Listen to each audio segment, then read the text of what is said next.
that extra layer of protection and pressure, and that happens, are in them during these dynamic phases of flight.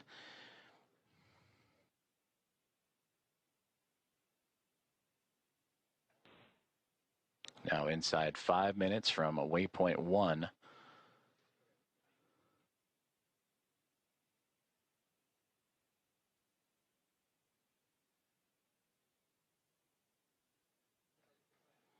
When Dragon docks to the International Space Station, there will be 5 spacecraft connected to the orbital outpost, and we'll bring the crew up to 11 crew members, and the overall total of the International Space Station to 288 visitors since 1998.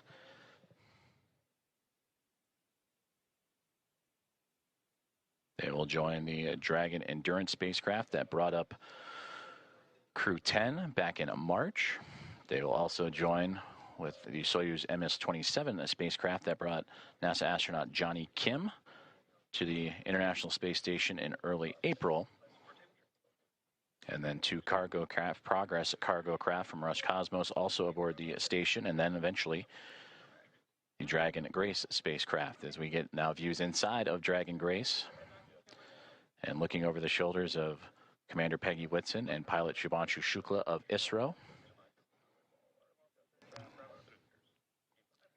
And you see them adjusting their monitors as the approach continues on for Dragon, and then a great view in the middle of the screen there of the path Dragon is taking. Last time we saw inside, it was more towards the left-hand side of the screen, in which Dragon now flying up and over top of the International Space Station.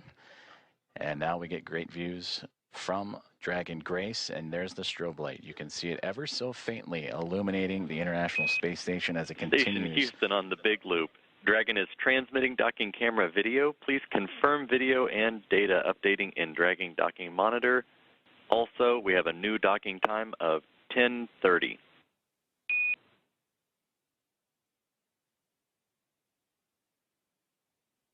Copies. We are seeing data on the Dragon Docking Monitor, and we copy 10:30 for the new docking time. Houston copies.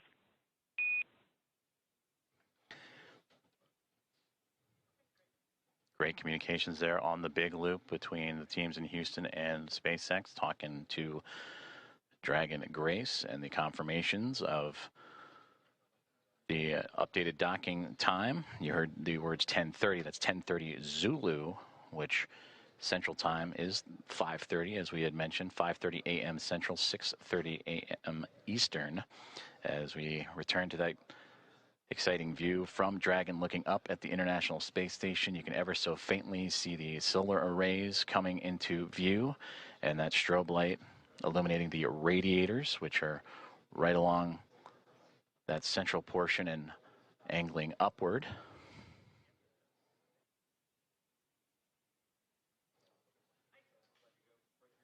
The International Space Station and the Dragon spacecraft now approaching the west coast of North America, right around the Seattle area, that border between the United States and Canada, as we are approaching 1 minute away from waypoint 1, the second checkpoint and second series of waypoints for the spacecraft to reach to. The teams have already pulled go, but we will listen for the call outs for that waypoint 1 arrival. Dragon SpaceX on the big loop, approach 1 and soft capture ring extension will begin shortly. Dragon will continue approach to waypoint 2. As a reminder, manual impulsive retreat recovery is not permitted. And Dragon copies all.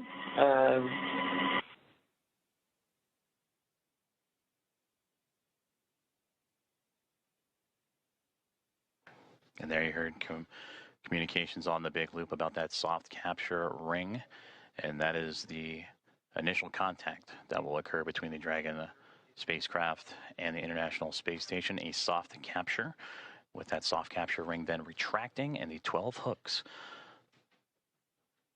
that will drive and connect and form a hard mate between the spacecraft and the International Space Station. From there, power communications will then be connected up, and NASA astronaut Nicole Ayers will make her way into the pressurized mating adapter and get ready for hatch opening procedures, which will require bringing the vestibule, the space between the two hatches, between the International Space Station and Dragon Grace, together. And there we see the orbital sunrise making its way over top of the International Space Station as they continue their pursuit of each other, now angling over at North America.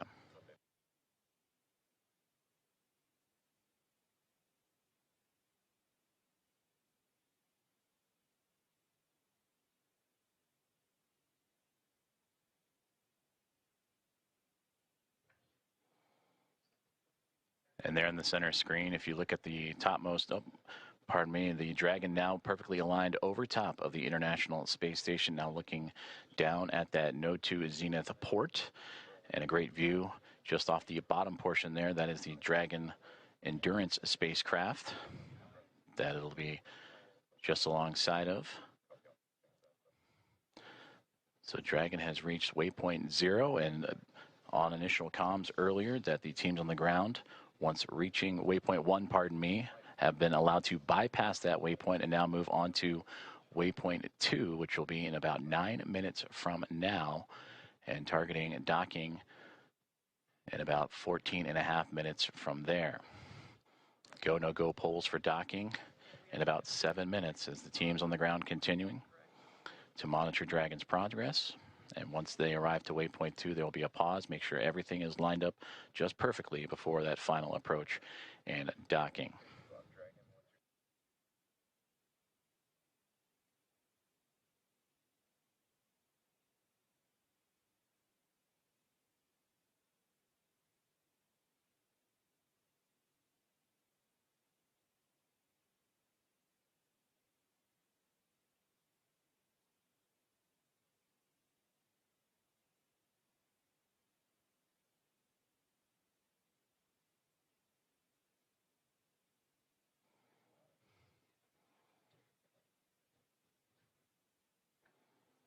This is Mission Control Houston as Dragon Grace and the spacecraft carrying Axiom Mission 4 and their 4 astronauts continuing their approach to the International Space Station. They have just made their way past waypoint 1, which had them at 220 meters away from the space-facing port of the International Space Station's Harmony module.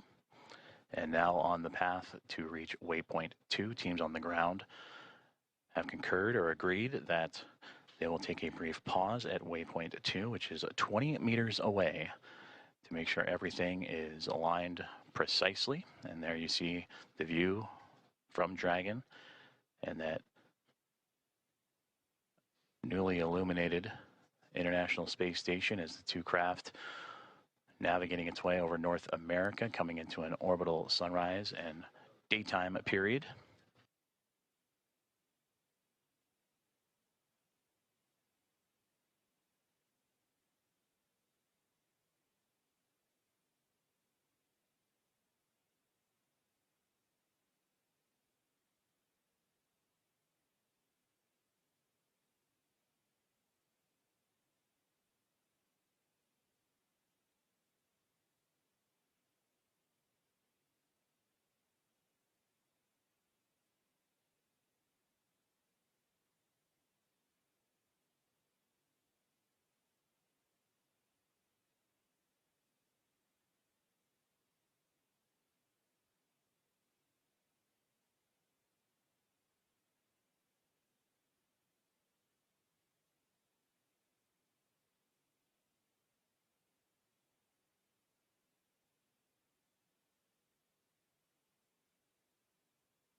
Station on the big loop.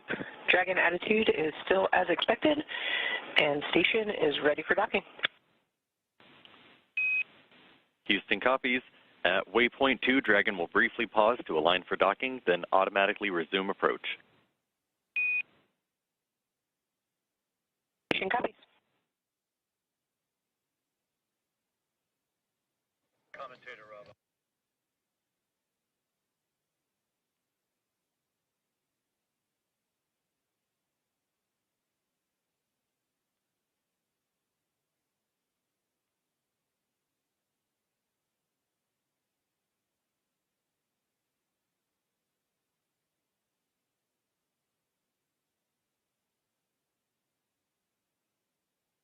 just heard great communications on the big loop from Station and Dragon, as well as the teams in Houston and in Hawthorne for SpaceX and NASA, as the Dragon Grace spacecraft continuing its approach to the International Space Station, carrying Axiom mission for Commander Peggy Whitson, pilot Shubhanshu Shukla of ISRO, Sławosz Uznański-Wiśniewski of ESA, Dragon and SpaceX Tibor. soft capture ring extension complete.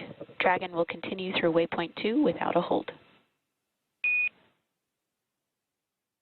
Second copy, no hold at waypoint 2, and good rating extension.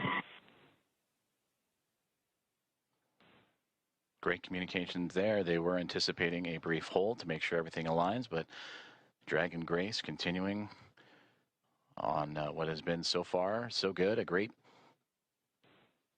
rendezvous with the International Space Station. They will proceed to continue past waypoint 2.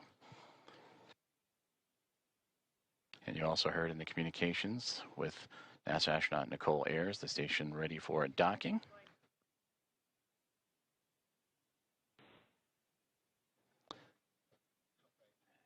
And a great view of the SpaceX Dragon Grace spacecraft making its glacial approach to the International Space Station, and the view from the space station looking up as it approaches the space-facing or Node 2 zenith port of the Harmony module.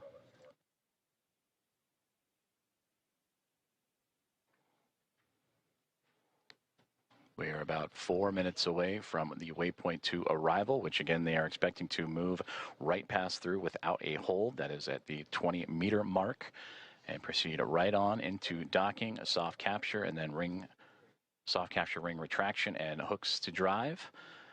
And that capture about Dragon 8 minutes SpaceX and 47. on the big loop, ground is go for approach 2, and approach is now allowed. Reminder, ensure that visors are closed prior to Dragon's departure from the waypoint. Once Dragon is inside the crew hands-off point, retreat and breakout are not permitted.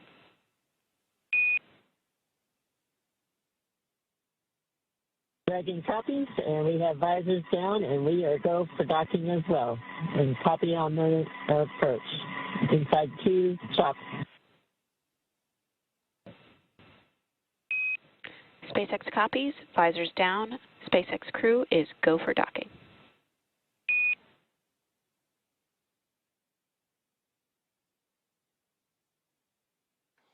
All great communications there, as the communications from the ground up to the SpaceX Dragon Grace spacecraft, as visors are down on the 4 astronauts inside, as they continue their approach to the International Space Station, now nearly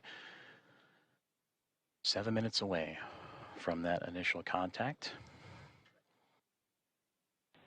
Dragon and the International Space Station now making its way over the northernmost territories of North America and Canada, and heading towards the Atlantic Ocean, as we are now 7.5 minutes away from the approximate docking time, as Dragon will move smoothly past waypoint 2, about 20 meters away.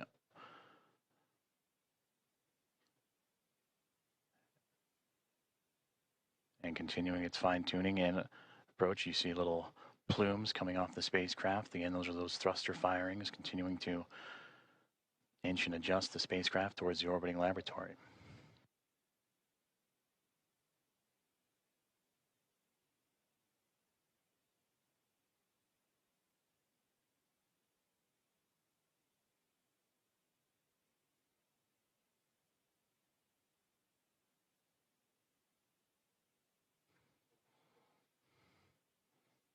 Dragon continuing to get bigger and bigger from the viewpoint of the International Space Station, as waypoint 2 about 90 seconds away, and there it'll be just a mere 20 meters away. And there the spacecraft will focus on aligning its docking system with the docking adapter, and then fly in to make the initial contact and give us what we will call that soft capture, or the soft capture ring will retract. And then the hooks will drive to form the hard mate. And that capture, or that initial contact, coming in about 6 minutes from now.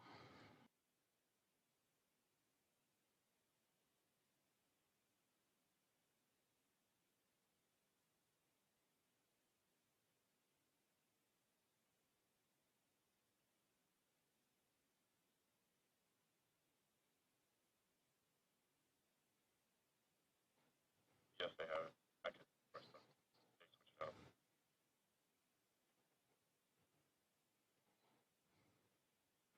Approaching 30 seconds away from waypoint 2 arrival, in which the Dragon spacecraft will be about 20 meters away, just called out 30 meters, so continuing its close in to the International Space Station.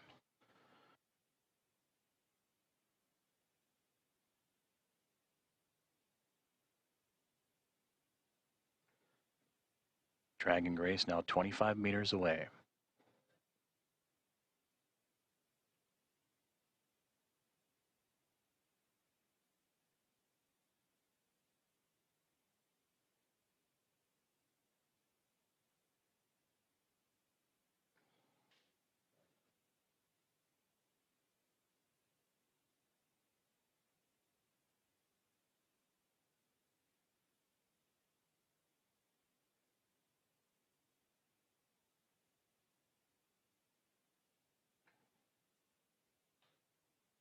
Dragon has now reached waypoint 2, 20 meters away from the International Space Station,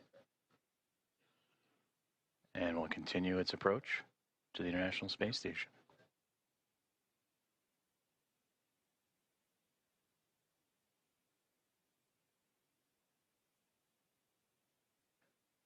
And there you can see a great view of that zenith port, that space-facing port on the International Space Station's Harmony module. As the Dragon spacecraft right now sitting at waypoint 2, just 20 meters away.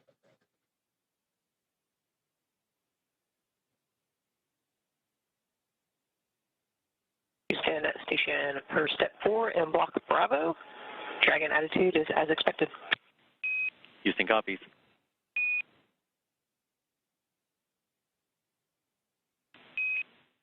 Station Houston on the big loop. Dragon is on final approach and is go for docking. Monitor per steps 5 and 6 and 1.102. Station copies, monitoring per steps 5 and 6.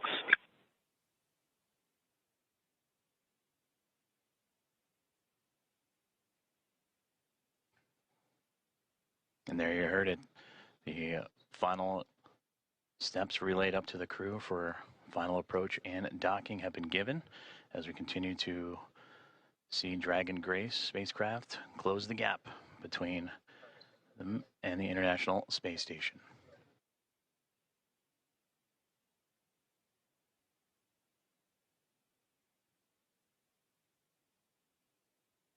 Now, just before the spacecraft reaches the international docking adapter for that soft capture, you'll hear the call out CHOP, or crew hands off point, which Dragon will continue its journey and make that initial connection, that soft capture, in those final few moments.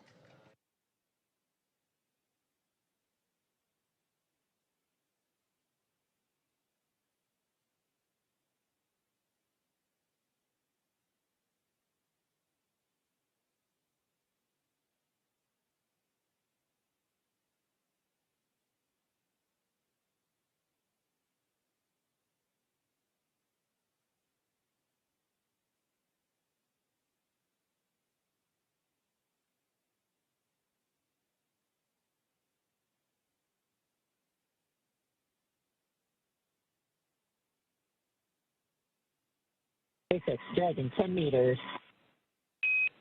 10 meters.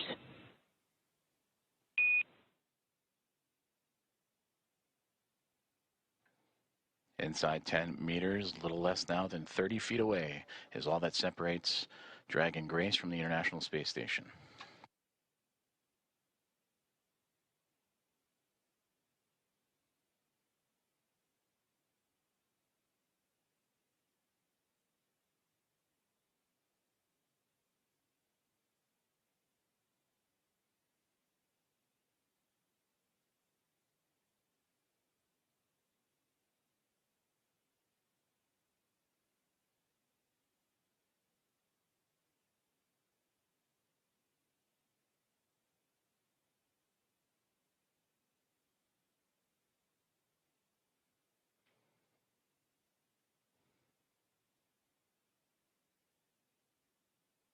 Five meters. 5 meters.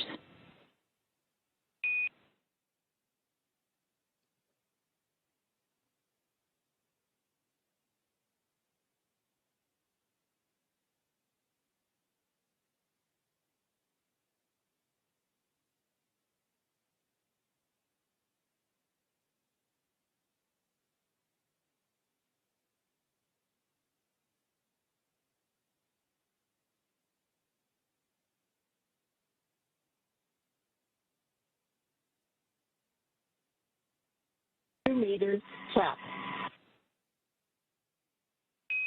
Houston Station, 2 meters, chop. We have chop. 1 meter. 1 meter.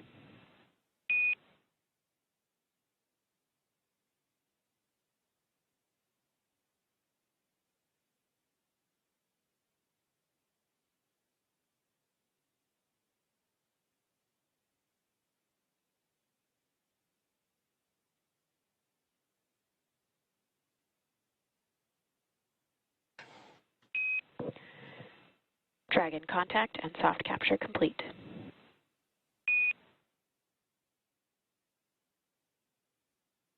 Dragon copy.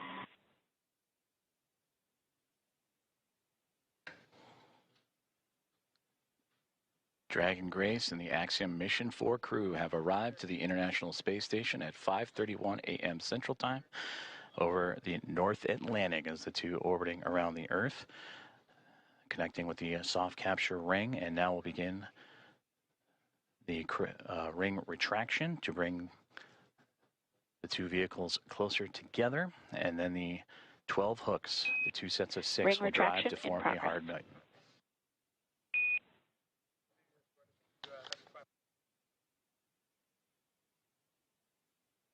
And there you heard there, the soft capture ring is retracting, and then we'll do so until sensors are indicating it's time for those hooks to drive in place and give us a hard capture and firmly secure Dragon to station.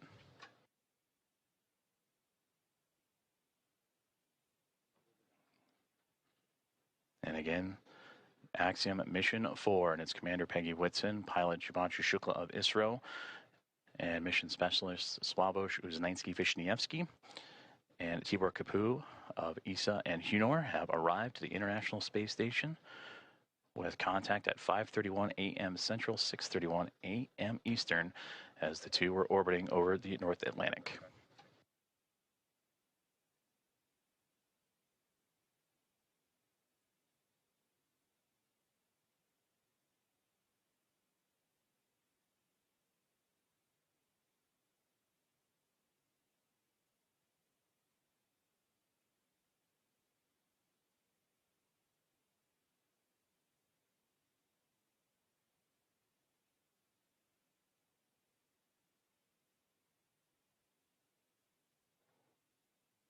The soft capture ring, that initial contact between Dragon Grace and the International Space Station, continuing to retract, and we'll await for the calls that the sensors read that it will be time for those 12 hooks on the Dragon to then begin driving and connecting itself to form a hard mate to the International Space Station.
Ring retraction complete.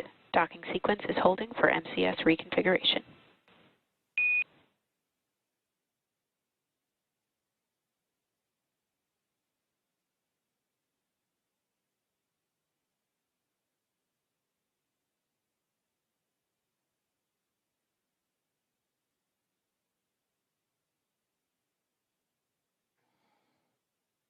This is Mission Control Houston, as you are seeing a live view of the recently connected Dragon Grace spacecraft with the Axiom Mission 4 astronauts and Peggy Whitson, Shubhanshu Shukla, Sławosz Uznański-Wiśniewski, and Tibor Kapu arrive to the International Space Station, soft capture and contact at 5:31 a.m. Central Time, 6:31 a.m. Eastern, as the two were orbiting above the North Atlantic. And right now, the two mated with that soft capture, the soft capture ring retracting to pull the spacecraft closer to the International Space Station. And once given the go, the ring or the hooks around the Dragon nose cone will drive and connect to form a hard mate.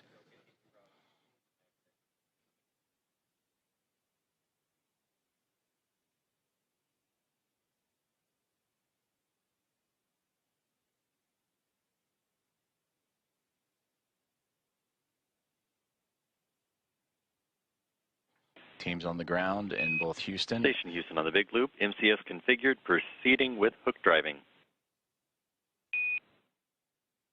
Station copies. And a great call there. That's the next step in this docking procedure, is the driving of the hooks, the 12 hooks surrounding the nose cone or the nose of the Dragon spacecraft. And we'll monitor those. They'll drive in 2 sets of 6. The first set of 6 right now, they're traveling, and we'll continue to follow along as the docking process continues on.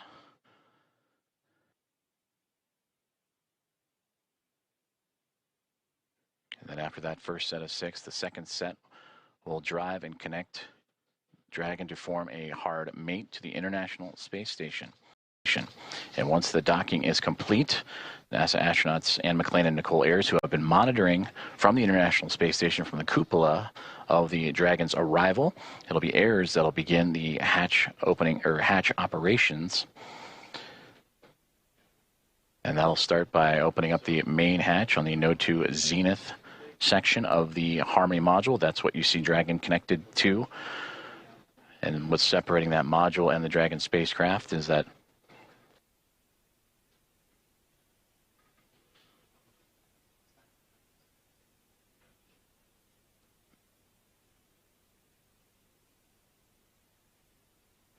and continuing to monitor that first set of 6 hooks forming that hard mate. And once the full set of 12, Ayers will continue the docking procedures with the leak checks and then begin making its way into the pressurized mating adapter. That's what you see between the Harmony module and the Dragon spacecraft, and access into there to then what we begin pressurizing the vestibule, that small compartment between the 2 hatches. And that vestibule has been exposed to the vacuum of space prior to Dragon Grace's arrival. So the next step is to carefully reintroduce that air and pressure inside so it matches both that of the station and the Dragon spacecraft. And we just received confirmation that the first set of 6 hooks have driven and closed, and we'll now begin the second set of 6 to continue that hard mate between the Dragon spacecraft and the International Space Station.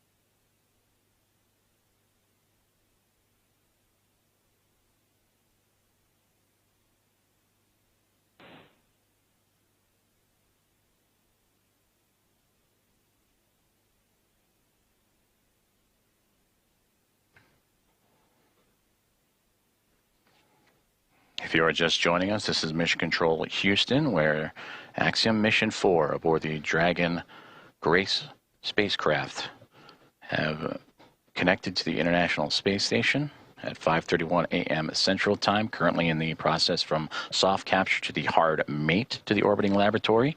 First set of 6 hooks have closed, and now monitoring that second set of 6, 12 in total, to form that hard mate.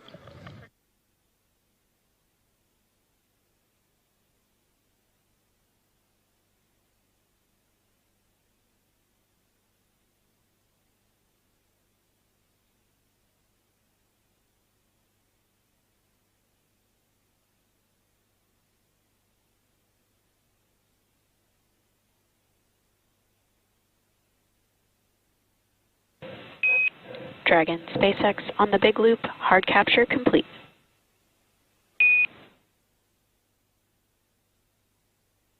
Dragon copies, hard capture complete.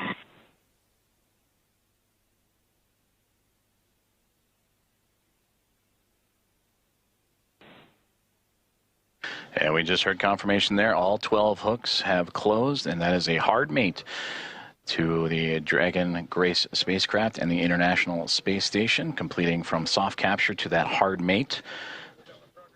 And these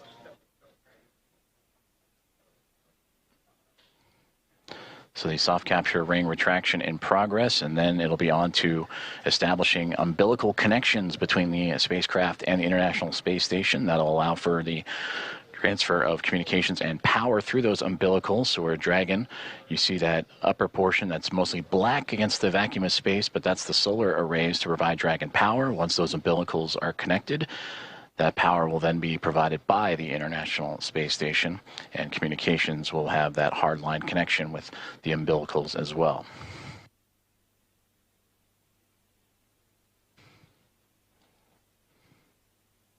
And once those umbilicals have been connected, that'll complete the docking process, and that's when NASA astronauts Anne McClain and Nicole Ayers, namely Ayers, will jump into action and begin the leak checks and hatch opening procedures.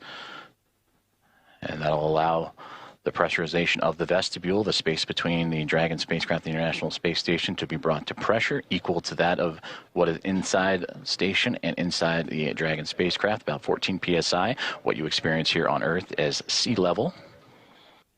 And then from there, the hatch operations will continue. And the Axiom Mission 4 team will make its way on board the International Space Station with welcome remarks soon to follow.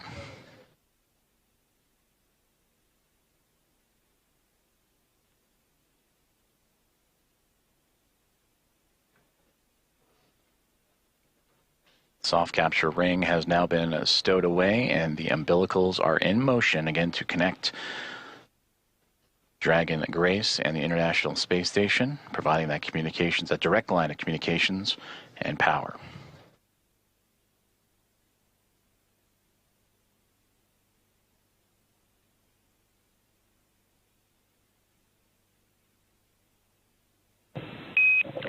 Dragon SpaceX on the big loop, docking sequence complete. Ground will be enabling hardline power and comm connections shortly. You are go to DOF suits per procedure 4.012 and begin post-docking cabin configuration per 4.400 in parallel. Dragon copies, docking complete, 4.012 and 4.400 are in work, and Grace is happy to be on Harmony.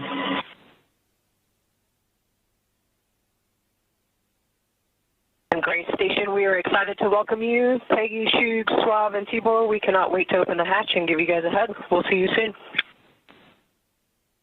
Looking forward to it. And Axiom 4 from Houston, welcome aboard the International Space Station. It's an honor to have you join our outpost of international cooperation and exploration. We are honored to be here. Thank you.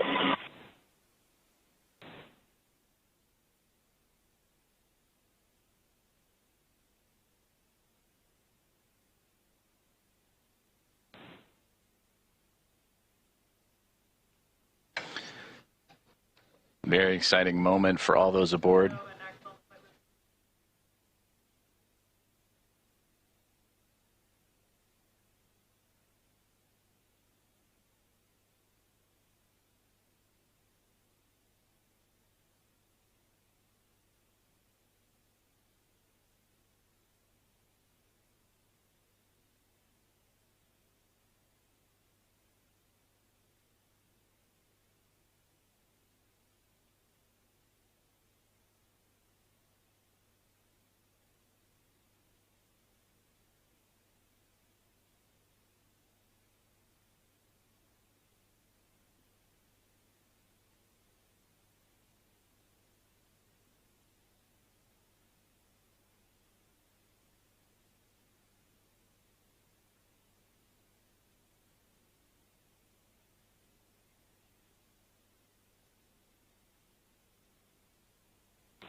This is Mission Control Houston, and an exciting moment for all of us here at NASA's Johnson Space Center and the International Space Station flight control rooms, as well as the teams in Axiom Space, also in Houston, and in Hawthorne, California, and SpaceX as Axiom Mission 4, the private astronaut mission with Peggy Whitson, who you just heard talking on the big loop, the single line of communications between all four parties, sharing her excitement as she returns to the International Space Station, bringing up first-time flyers and pilot Shubhanshu Shukla of ISRO and mission specialist Sławosz Uznański-Wiśniewski of ESA and Tibor Kapu of Hunor.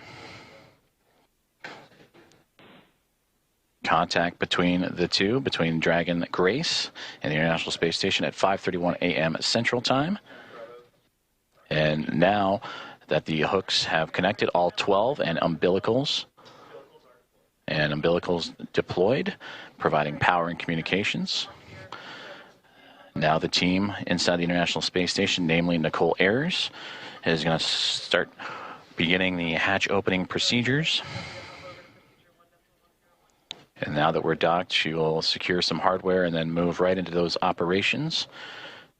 And first we'll open the large hatch at the Node 2 Zenith, or the space-facing port side of the Harmony module, and that's what you see, similar to where that NASA logo is.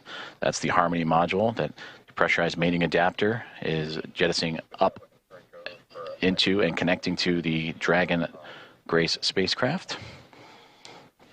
And then from there, she'll traverse into that pressurized mating adapter, and we'll begin pressurizing the vestibule, which is that small space between the hatches on Dragon and the space station. And we have talked about this has been exposed to vacuum prior to docking, and we'll need to fill that space with air to make sure that pressure is equal with the atmospheric pressures on Dragon and the International Space Station. Also putting away some hardware in the process, including the docking across.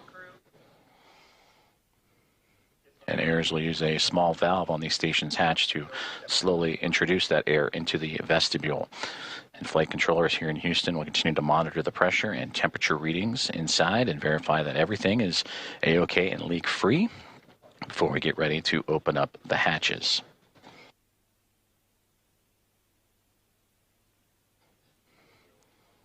From that capture moment, which again was 5:31 a.m. Central, 6:31 a.m. Eastern over the North Atlantic. It takes roughly about 2 hours to get everything pressurized and checked out before we open up the hatches and welcome in Axiom Mission 4 to the International Space Station.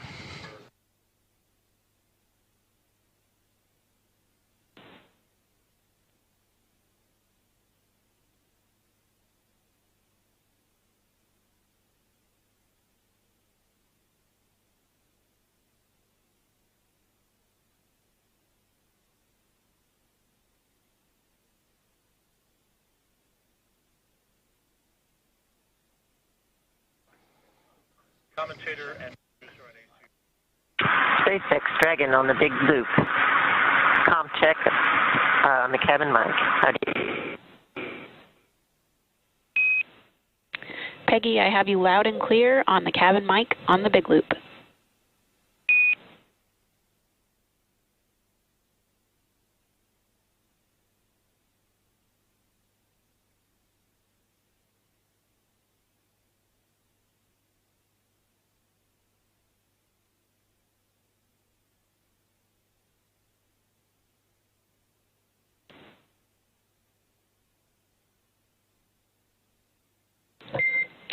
Dragon, SpaceX on Dragon aground. That call on the cabin mic actually came over Dragon aground.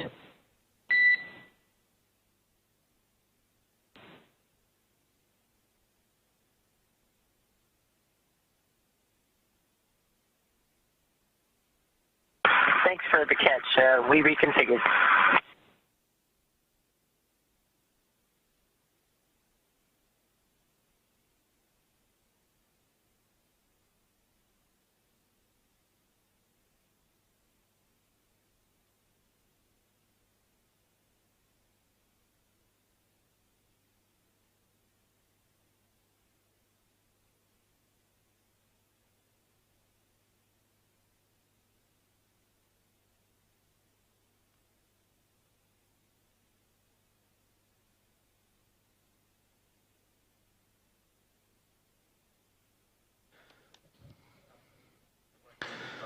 This is Mission Control Houston as we continue to follow along the progress of the contact capture and beginning of hatch opening procedures as Axiom Mission 4 has arrived to the International Space Station with contact at 5:31 a.m. Central Time. The soft capture and ring have been retracted and stowed away. The 12 hooks around the nose, the bulkhead there of the Dragon SpaceX connected to the pressurized mating adapter have latched on to create the hard mate. The umbilicals have been extended to allow for Dragon to run on power and communication lines provided by the International Space Station.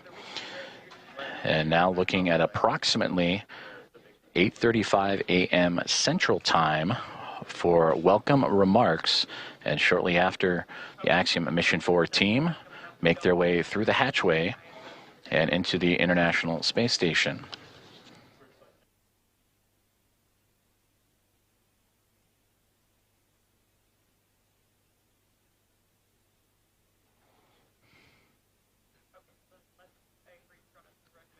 The docking procedures between the soft capture ring, the hooks, and umbilicals have been completed. Station on the big loop.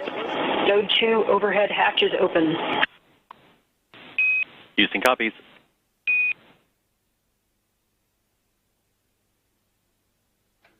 And a good call there down from NASA astronaut Nicole Ayers saying that she has opened up the hatch for the Node 2 Zenith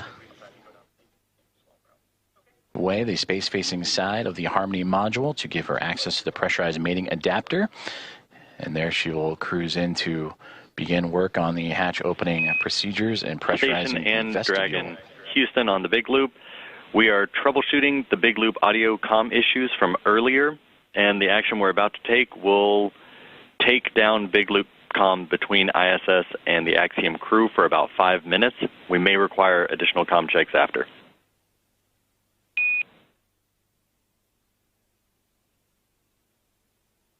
Station copies. Dragon copies.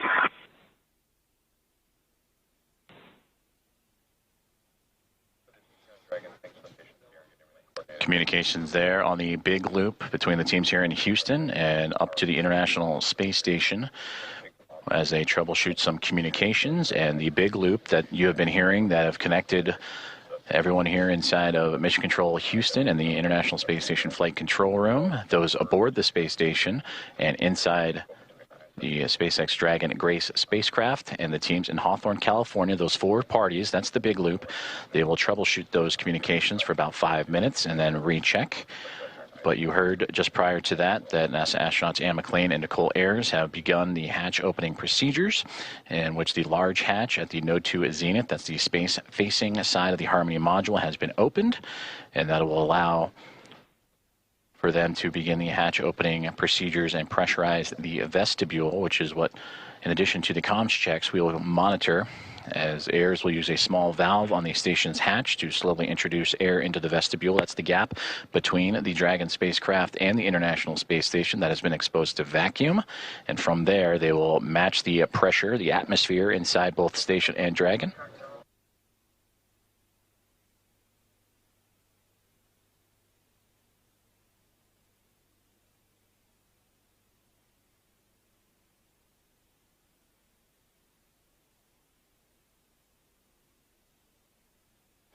And this procedure for a hatch opening usually takes about 2 hours or so to perform leak checks and make sure every connection and everything is safe and sealed. On the big loop. In step 2.4, the time is 10:56. The APAS equalization valve is back closed.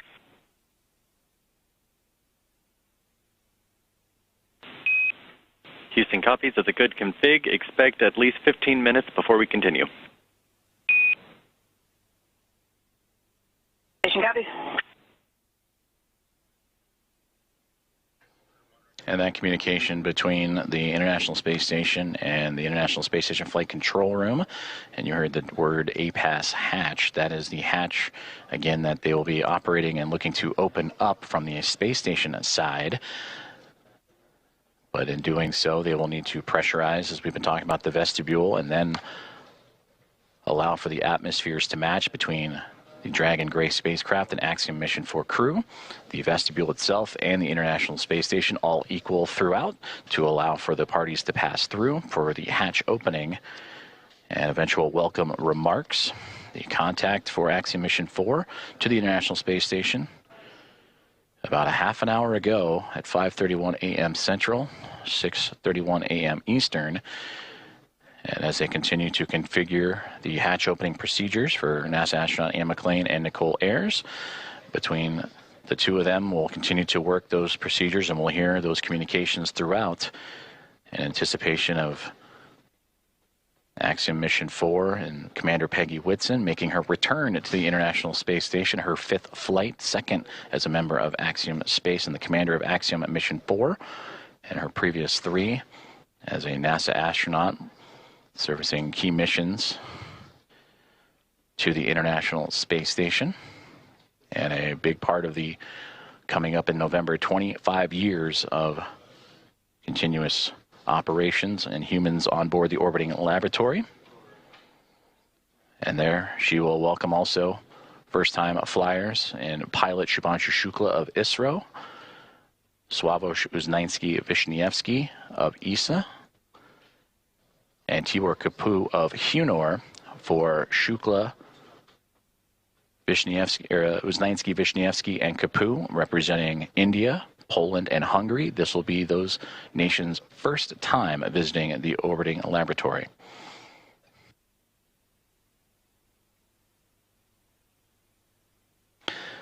And with that, from Axiom Mission 1 through Axiom Mission 4, the International Space Station will have welcomed 14 different private astronaut crew members representing 11 different nations, showing how private astronaut missions truly expand access to the International Space Station for more nations, people, and opportunities.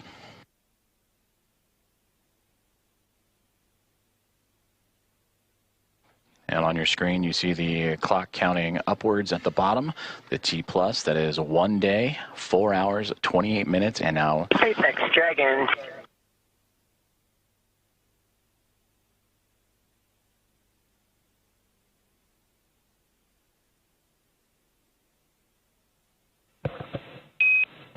Dragon SpaceX on the big loop.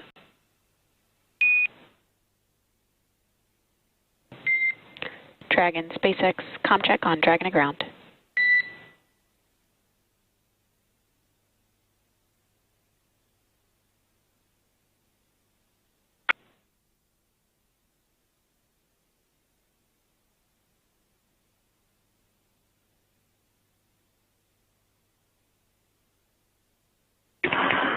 SpaceX Dragon from the cabin mic on Dragon to ground. Peggy, I'm with you on Dragon to ground. I'm clear here. Did you call for me, or did I misunderstand? I was returning your call. Okay, stand by for inventory. Copy, standing by.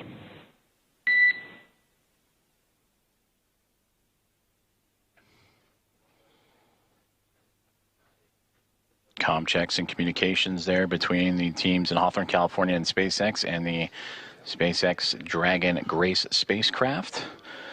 as we heard earlier that they were troubleshooting some communications and looking to bring back on the big loop that connects the teams on the ground in SpaceX and NASA, as well as the teams in the International Space Station and the Dragon spacecraft itself.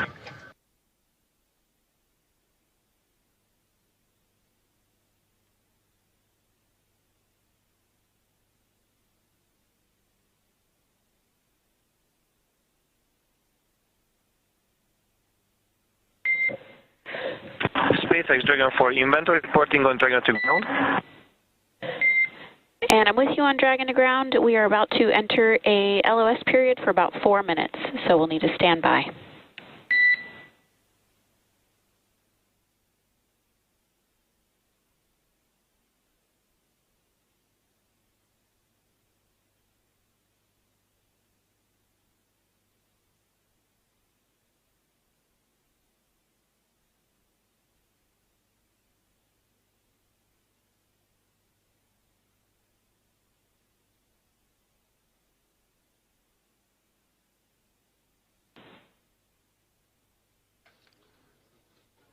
Communications between SpaceX and the crew aboard the SpaceX Dragon Gray spacecraft saying they are upcoming on a period of LOS, or loss of signal, that's anticipated as the International Space Station and the spacecraft orbiting around the Earth and transfer of satellite signals. Right now they are making their way over the southern Indian Ocean and about to head into a period of orbital nighttime, as we will get back views as soon as we have them. And again, the spacecraft carrying Axiom and Mission 4 and the 4 private astronauts contact with the International Space Station at 5:31 a.m. Central Time, and expected to continue with hatch opening procedures as they have already driven the hooks, connected the umbilicals for power and communications, and NASA astronauts Nicole Ayers and Ann McLean working on those hatch opening procedures as we speak. And that will allow the crew to make its way from Dragon into the International Space Station, going from a crew of 7 aboard the orbiting laboratory to a crew of 11. And that'll be followed by welcome remarks at approximately 8:35 a.m. Central Time, 9:35 a.m. Eastern Time. Certainly an exciting moment for all of us here in Mission Control, but we want to check back in with our team over in Hawthorne as Axiom Mission 4 has arrived to the International Space Station. For as many times as we have had the privilege of supporting crew from the International Space Station, I'm certain that it is an incomparable experience. Something that unless you're on board, you can't possibly understand what it really feels like. Paul, and I'm confident that you and I cannot do it justice even attempting to tell everyone joining us today about it. So instead, we have invited Axiom Space's own commander, Michael Lopez Alegria, to share from his previous experiences. LA, MLA, or commander, you've got a few designations, right? For those who may not know... How you doing, Paul? Good to see you, Ronnie. Hey, it's good to see you as well, sir. Thank you for joining us this morning. Yeah, good to be with you. So for those who may not know, I've got to share a few stats here just to make sure people understand who we have joining us today on the show. You've flown to space 6 times, 2 of those to Dragon, on Dragon for Axiom Space. You've got a running total of, say, 296 days, 16 hours and 15 minutes, give or take or so, in space. You've conducted 10 EVAs over the course of your career, and when you're not in space, you're helping get others at Axiom Space to space, right? As our chief astronaut. Do I have all of that right? Sounds good. I'm not sure about the minutes and seconds, but everything else sounds right. That's awesome. Well, we want to spend some time with you and just ask you some questions about your experiences getting to the International Space Station. Obviously, you know a thing or two about rendezvous and docking. So the first question is simply, we've just watched Dragon Grace dock to the space station. You've done this several times. What's the mindset for a crew at this point in the mission? So as we get closer and closer, you know, we're transitioning from the phase where you're basically waiting to get to the ISS, and you're laser focused, especially the last 220 meters from what they call waypoint 1 into docking. A lot of focus on what's being shown on the displays. We have several parameters that we're monitoring: closure rate, the what they call the corridor, et cetera. There are a few things that could cause the system to stop or retreat or even break out, which means you'd come back and try to rendezvous on another day. So that's really what's going on, at least technically, I guess, in your mind. Obviously, emotionally, it's a completely different story. You know, you've been in there. In these their cases, they've been in there for almost 30 hours since launch. Not a ton to do, and so they're very eager, I'm sure, to get aboard the ISS and start working. So for you, on your missions, say AX1 and AX3, what was this moment of the anticipation of the hatch opening? What was that like for you and your crew? You know, like a lot of spaceflight, it's very busy, and you're trying to juggle a couple of different emotions. I mean, obviously, one is you've got a lot to do. They're getting out of their suits. They're putting on their flight suits to get across. They've got some reconfiguration of the onboard systems to take care of. So on that plane, you're sort of focused on the task at hand. But secondarily, you're thinking, again, a lot about, what it's taken to get here, what is this going to be like when I float aboard the ISS for the first time. So there's an emotional component that is also pretty strong. A lot going on. So backing up even further, before you get to that kind of emotional moment of crossing the threshold, tell me a little bit more about the journey to get to that point. We, on this end, get to see launch, ascent, and then spacecraft separation. But after that, as you mentioned, you're kind of on your own. What are some of the hallmarks of your transit up to the station?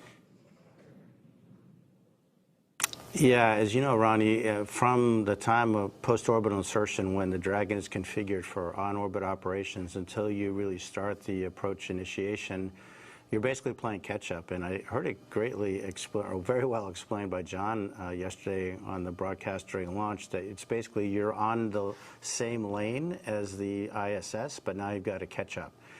And the way we catch up is by having an orbit with a lower altitude than the ISS. So we actually go around the Earth a little bit faster each time. And with each lap around the Earth, we get closer and closer. And so there's not a ton to do. Those maneuvers to adjust the orbital altitude, we call them burns. They happen, first of all, automatically. Of course, we are monitoring when they're going on. But between those things, there's not a ton to do. The Dragon is a very efficient spacecraft for what it is meant to do, which is transit to get you from the Earth to the ISS. But it's not really cut out to be an on-orbit anything, really. So you're just sort of hanging out. They'll have they will have had a sleep period while they wait to get there. But there isn't a ton to do between those maneuvers, and so it's really kind of a hurry up and wait. Again, a lot like a lot of human spaceflight, very intense activities, followed by some pretty long lulls occasionally. And so then when do you get to go from that free-flying, like transit mode, to the rendezvous and docking phase? Yeah, so after that series of maneuvers to change the altitude, we start approach initiation. And I would say that the transition is really when the spacecraft starts pointing at the ISS. Until then, the attitude is really optimized for power and communications considerations. But when it gets beyond a certain point, it starts actually looking at the ISS, and then you start being able to pick it up in the displays through the forward-looking cameras that are on board. LA, you've described the moment of getting into microgravity as you've transitioned into another plane, another world, another moment. Can you share a little bit of that thought, that mindset, as you transition from, obviously, the acceleration of launch into microgravity and being in that other world? I'd love to hear your perspective on that transition. Yeah, you know, Paul, it's interesting. I mean, it really is kind of like a parallel universe in a way. We all live our lives in 1G pretty much our entire lives. But when you make that transition, it really is a very different sensation. For the first time you feel it, you can't even believe it. I mean, it's a little bit like the zero-G airplane that we are trained in, but of course, instead of lasting 20 seconds or so, it lasts effectively forever. And so that sensation, I mean, it just brings a smile to your face when you let go of something and it just stays hovering in front of you. And it just never gets old. It's really quite remarkable. I love it. And obviously our crew in Dragon right now is in that other plane in that other world of microgravity being constant.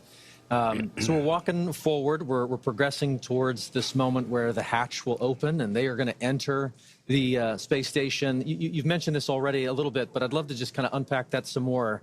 What is it like to just kind of float through that hatch and realize you're no longer in Dragon, you're now in the station? Yeah, think about the experience that these guys have had. I mean, they've been training in mock-ups that look just like the ISS, but you're obviously walking around in there, you're not floating. So now they've experienced microgravity, but in the fairly confined spaces of the spacecraft. Once the hatch is open, it's a special moment, and as a commander, you really never get to see it because generally they go in first. But you can just feel their wonder as they float across the hatch, and they are actually in that environment that on the one hand looks so familiar, but in a different way feels very different because now you're floating and not walking through it. It's a similar experience, and I remember on AX-1 when the three first-time flyers saw the Earth from the first time from the Dragon spacecraft after we got into orbit. And again, I didn't see their faces because they were glued to the windows, but I could just feel, hear, and sense how excited they are, and it's a magical feeling. And I'm looking forward to to trying to perceive what that must be like for these three as they float aboard the ISS. One of the things we're really looking forward to with this crew is the welcome ceremony that's going to be today at 8:35 a.m. Central. Tell us a little bit about the history or the tradition associated with welcoming a new crew on board. Yeah, that goes back obviously 25 years or so when we first started having handovers aboard the ISS. But recently what we've done is added a pinning ceremony to that, and that is where Peggy, as a commander, will provide astronaut pins to the three new flyers, Shuk, Slav, and Tibor. And those pins will have a number associated with them, which is the number of orbital astronaut they are. So they will be the 634th, 35th, and 36th humans to have orbited the Earth in the history of humanity. So when you think about it, it's a pretty small number considering humans have been around quite a while. But it's pretty nice, and of course, to be greeted by the onboard crew, all 7 of them, lots of hugs, lots of different languages being spoken, and a lot of smiles. And so then after you have this great welcome moment, sharing all of that across different cultures, different teams, how quickly do you transition then to working together on station? Pretty quickly. You really have to hit the ground running. There are a few safety things that we go through with the ISS commander where they'll tell us some things that, of course, they have learned in the mock-ups again, but now this is for real. These are where things are located. This is what we expect you to do if this or that goes wrong. And then really it's off to work. We start transferring a lot of cargo out of the ISS. Most of that will be to support various scientific experiments that we're bringing on board. And then our lives get ruled by what we call the Optimus Viewer, which is basically a moving map of your schedule from the time you wake up to the time you go to bed. And it's pretty hectic. You've got, in this case, 14 days to get a lot of stuff done. Every detail is pre-programmed by the teams on the ground working with NASA. And we really have an effort to try to maintain that pace. Obviously, it takes a bit of time to get accustomed to floating around. Even though they've been in zero-G for over a day, they haven't been in zero-G in such a big open space. And so moving around, you've heard the term or the phrase slow is smooth and smooth is fast. They definitely will be practicing that. So there's a little bit of time for adaptation. There's quite a bit of time with the safety briefings that I mentioned. But after that, it's looking at Optimus Viewer and really getting started. LA, you've just mentioned that schedule is full and you jump right on into it, trying to stay ahead of that red line in that Optimus map you mentioned. But I'm curious, just looking back at AX-3, your previous mission, what were some of the highlights for you personally on board the space station? We've learned a lot since AX-1 and the progression through AX-3, and I think one of the things we learned is that we really need to focus the commander's time on being available to the other crew members. So I would say one of the most gratifying things is giving them the time and space to sort of inhale, exhale, think about what they're doing, and take their time, because really the planners have done a great job fitting all of these activities into these 14 days, and there is enough time to do it. It doesn't do anybody good to get flustered and upset. You just go one step at a time, and then letting them have a little bit of time to look out that window, because that is a view that is spectacular and unforgettable.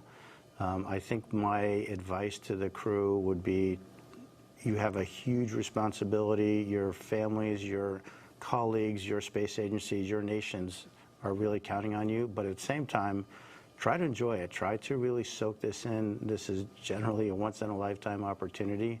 And again, it's that balance between, you know, sort of the focused, hard nails, technical work, and trying to really absorb the emotional experience, which is obviously very unique. Unique indeed. You just mentioned there that there's lessons to be learned that you share out with each of the crew members. And I know that you got a chance to do that with this crew ahead of their launch, I believe, in quarantine. So I'm curious if you could share some of those lessons learned with us. If you were preparing to take us up next, what would you share with us? Well, the good news is that, you know, Peggy has done this a time or two herself, and her crew will probably be as ready as anyone that you can imagine. So my time with this crew was pretty short and pretty informal because of A, her experience, and B, the training that, as I mentioned, has evolved since AX1 to the point that I think we have it pretty well suitcased in terms of what to train, what not to train, and how much of each. Again, my advice to them is try to absorb it, try to be as cognizant of what's going on, because it is that parallel universe, again, that's hard to get to. And the more of that you can sort of soak away in the recesses of your mind, the better. Because I'm quite convinced that this crew in particular is extraordinarily well trained, and they'll have no issue getting through their timeline and all their activities that they have to do. I just want them to think about the stuff that they can do and take advantage of the amazing experience that they're having. Commander, thank you so much. We truly could spend the next hour talking space with you. Thank you for sharing your time and your perspectives with us this morning. You bet. It's been a pleasure. All the best. Thank you. You too. With that, we're very excited to hand the ball back over to NASA Johnson Space Center, where we're going to get a further update on the progress on board station and our AX4 crew. Joseph? Thank you very much, Ronnie and Paul. We appreciate it, and great interview there with Michael Lopez Alegria.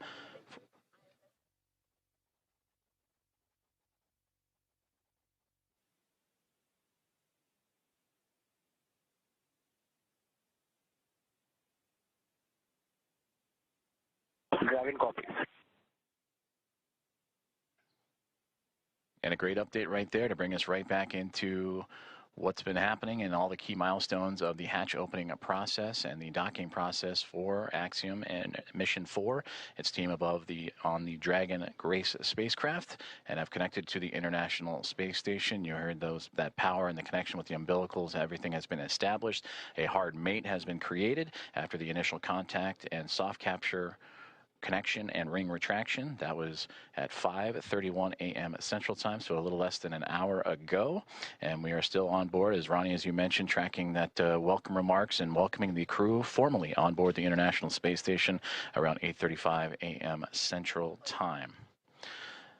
So far, everything's still being worked on in terms of those hatch opening procedures, as the Dragon spacecraft has connected itself to the Node 2 Zenith port, or the space-facing port of the International Space Station, and we'll bring you back those views as soon as we have them, as we are continuing our coverage all the way up until those welcome remarks and bringing on the Axiom Mission 4 team, the fourth private astronaut mission to the orbiting laboratory. On board the International Space Station as we speak, as you heard, those comms checkouts and power and communications checkouts continuing to roll on along. NASA astronauts Nicole Ayers and Anne McLean, who monitored Dragon's progress throughout the morning, from the approach initiation burn all the way through to the contact and capture, They are beginning those hatch opening procedures, and we'll continue to look at the APAS hatch and the pressurized mating adapter. That's the space that separates between the International Space Station and the Harmony module and the Dragon spacecraft itself. And in there, those series of hatches, the APAS hatch is, and the vestibule, of course, is what needs to be pressurized to allow for the APAS hatch on the International Space Station side to be opened and stowed away. And then from that angle, then it'll allow for the Dragon team to open up their side of their hatch. And once the pressure is equal between Dragon, the vestibule, and the International Space Station, that'll allow for the crew to come on board the orbiting laboratory and bring the crew, the Expedition 73 crew, which right now is a crew of 7, and welcome in their guests, Axiom Mission 4, and bring up the total to 11. There you can see on your screen the International Space Station and the Dragon spacecraft together orbiting over the southeasternmost portion of Australia, and they are in an orbital nighttime period right now, and that'll stretch on for another few more moments, and we hope to have those great views of the space station and the Dragon spacecraft once the sunrise and orbital daytime has returned. And again, tracking an 8:35 a.m. Central Time welcome remark, and shortly before then, you'll see the crew, and we'll have all that coverage and views of the Axiom Mission 4 team making its way into the orbiting laboratory. And again, a great interview there with Michael Lopez Alegria, commander, former NASA astronaut and commander of Axiom 1 and Axiom 3, and the ISS, the International Space Station, ready to welcome in Peggy Whitson, a former NASA astronaut, on her 5th flight, second with Axiom as commander of Axiom 2 and now of Axiom Mission 4, and bringing in pilot Shubhanshu Shukla of ISRO, Sławomir Uznański-Wiśniewski of ESA, and Tibor Kapu of Hunor, each representing India, Poland, and Hungary respectively. It'll be the first time that those 3 nations have been on board the International Space Station. And that'll bring 14 different private astronaut crew members representing 11 different nations to the orbiting lab, showcasing the strength of private astronaut missions and how it expands access to the International Space Station and low Earth orbit for more nations, people, and opportunities. So we continue to follow along with the hatch opening procedures that Nicole Ayers and Anne McLean of NASA each working diligently through, and we'll continue to provide updates as they arrive. During that interview, we did hear that there was some troubleshooting that they were working on the big loop that has since been resolved. So we should hear communications on that big loop that connects both the Dragon spacecraft, the International Space Station, and the teams on the ground here inside of Mission Control Houston and the International Space Station Flight Control Room at NASA's Johnson Space Center, and well the teams in Hawthorne, California, and the Mission Control Room at SpaceX.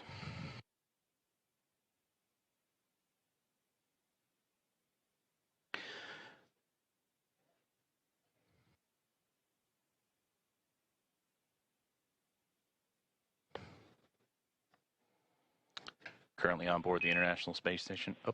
Station Houston on the big loop for PMA.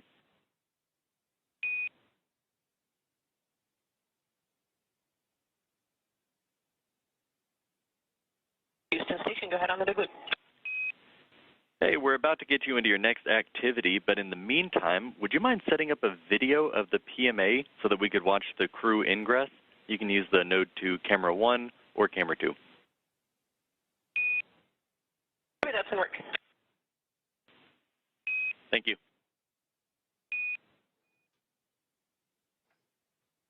Communications from the ground here in Mission Control Houston up to the International Space Station, that PMA, pressurized mating adapter, and that is where NASA astronaut Nicole Ayers is currently operating in the hatch opening procedures, and they're asking to set up a camera so we can get live views in and witness the Axiom Mission 4 crew as they ingress or enter the International Space Station. So we will keep an eye out for those views coming from that pressurized mating adapter just inside the Zenith, Node 2 Zenith port of the International Space Station, that space-facing port.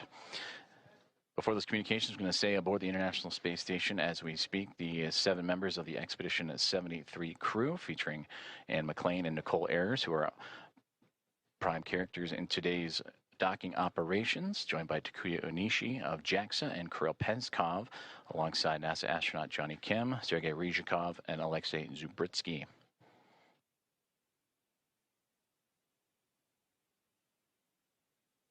You heard during the interview with Michael Lopez Alegria some of those key milestones and celebratory moments that he celebrated in his time as the commander of Axiom at Mission 1 and Axiom Mission 3 earlier, bringing those first-time flyers in Shubhanshu Shukla, Sławomir Uznański-Wiśniewski, and Tibor Kapu into microgravity for the very first time. The International Space Station also featuring first-time flyers Nicole Air and Kirill Peskov, alongside with Johnny Kim and Alexei Zubritsky for Airs and Peskov. They recently just celebrated their 100th day in orbit this past Station, Monday. you actually have both Node 2 cameras on. You guys are welcome aboard. Fantastic. Those are great views. Thank you.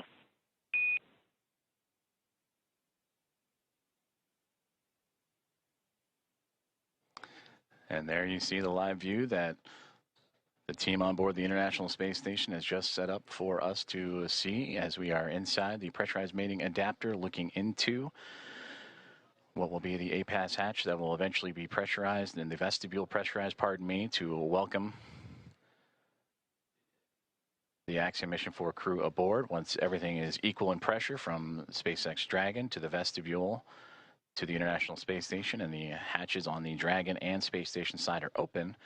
Everything will be on schedule to welcome in the four-member crew, and the, again, welcome remarks tracking for approximately 8:35 a.m. Central Time, 9:35 a.m. Eastern, and you heard Michael Lopez Alegria talking about the pinning ceremony that will take place during those welcome remarks. I'm looking forward to seeing those as the team aboard the International Space Station continuing to work through their hatch opening procedures.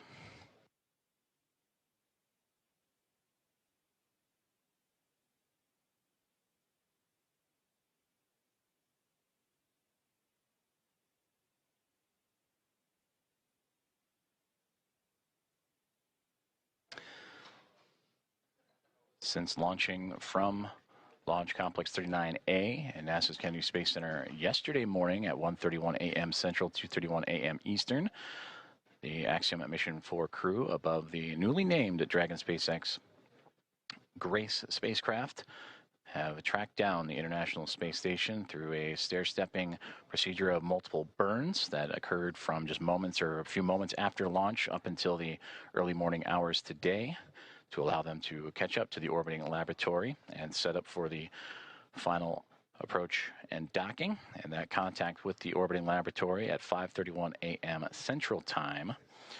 And from that point on, it takes about 2 hours or so to allow for the hatch opening and hard mating procedures to be complete, umbilicals to be run, power and communications to be connected. And once everything is set, that's where you'll begin to see the hatch opening procedures and lead up to those welcoming remarks.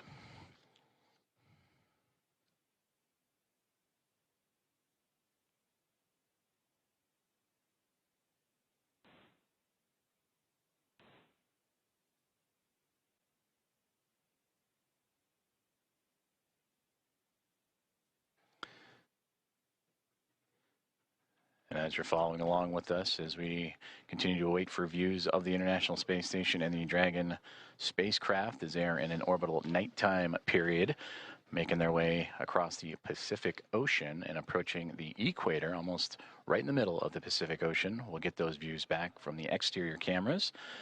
And the astronauts on board the International Space Station continuing to configure the cameras for views inside the orbiting lab.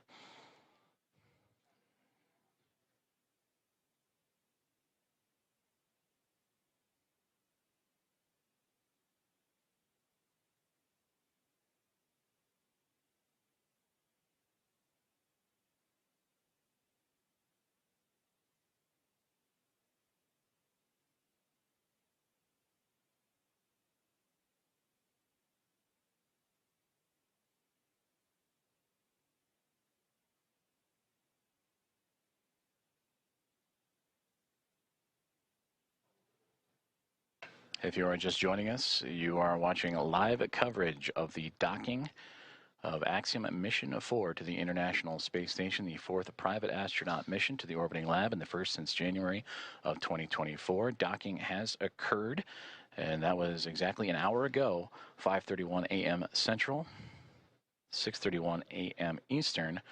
And now with Axiom Mission 4 attached to the International Space Station, docking and leak checks and hatch procedures and opening procedures continuing to move along. The crew aboard the SpaceX Dragon Grace spacecraft going through their procedures, as well as the 7 members of the Expedition 73 crew who are in the middle of their workday, and namely NASA astronaut Nicole Ayers and Anne McClain, who oversaw today's approach monitoring from the cupola of the International Space Station, that window to the world that you see so many wonderful views from.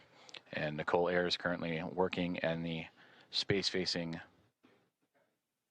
hatch of the Harmony module, where on the other side of the APAS hatch and vestibule is the Dragon SpaceX spacecraft. Ayers will use a small valve on that station's hatch to slowly introduce air into the vestibule. That's the space between the Dragon spacecraft and the International Space Station. That area has been exposed to vacuum of space, so that needs to be brought up to 1 atmosphere, or about 14 psi, what we know here on Earth as the pressure at sea level. And the flight controllers here in Houston will continue to monitor that pressure and temperature readings inside and verify that everything is leak-free before we go ahead and open up the hatches.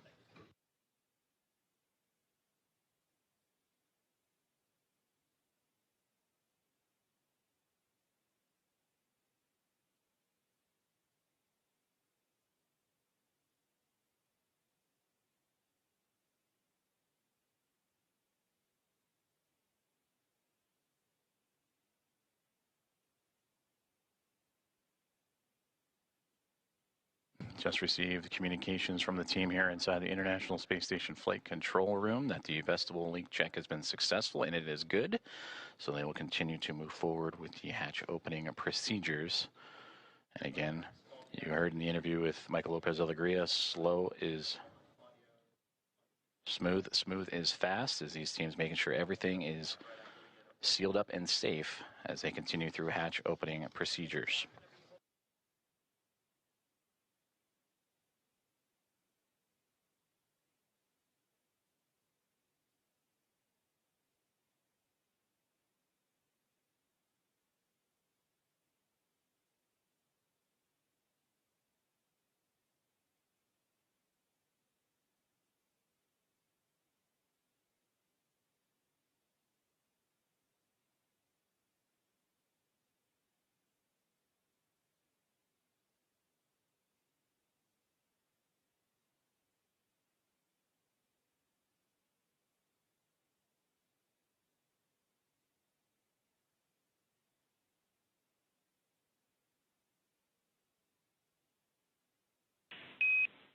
Station Houston on the Big Loop.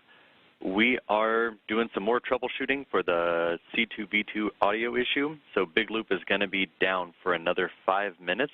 In the meantime, you are go to pick up in step 3.1 of 2.102, and NASA TV should be available on VME TV now.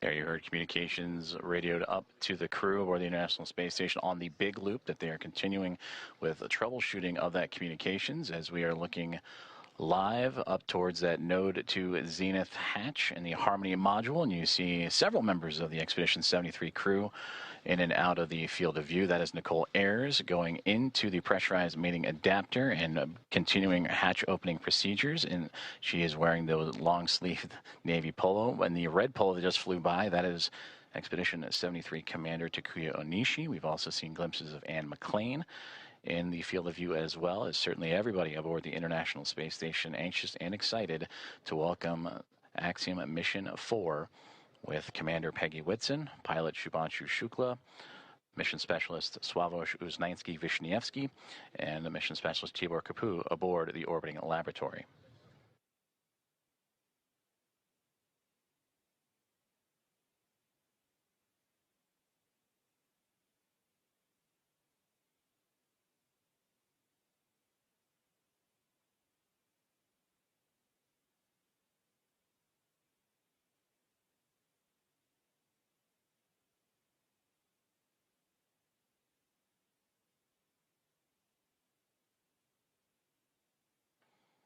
This is Mission Control Houston. If you are just joining us, you are following along with live coverage of the docking and soon-to-be hatch opening and welcome remarks of Axiom Mission 4 to the International Space Station.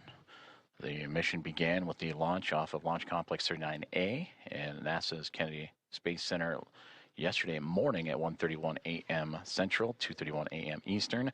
That took them on a journey that was a little more than a day to get them to the orbiting lab. They have since docked, and contact was at 5:31 a.m. Central Time. And after the connections made, the hooks driving to form the hard mate, umbilicals with power and communications connections all run. Now it is those hatch opening procedures and leak checks that the crew is currently working through aboard the International Space Station, while the crew aboard the on 2 for step 3.2, seeing about 0 for the DTH, looking for your go to continue.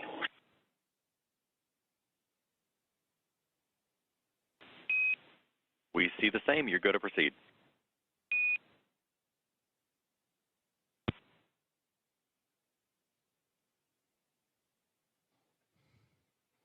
And continued communications as Nicole Ayers once again floating into that pressurized mating adapter and continuing those hatch opening procedures to welcome Axiom Mission 4. The target welcoming remark ceremony time, 8:35 a.m. Central. So a little more than 2 hours from now as leak checks and pressurization checks continue on before the APAS hatch and the vestibule and all procedures can be completed.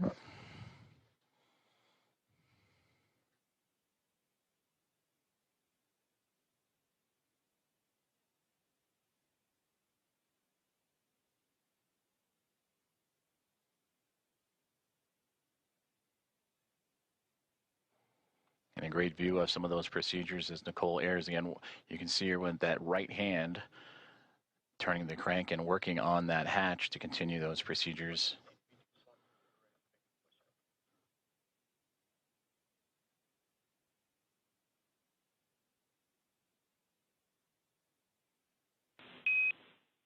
Dragon, station, this is Houston on the big loop for comm checks.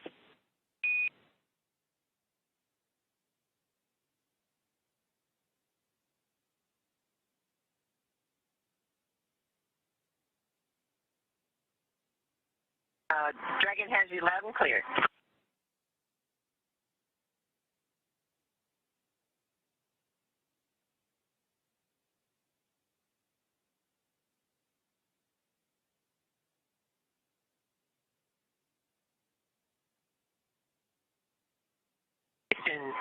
Dragon on the big loop, we have you loud and clear. And Dragon, we read you the same.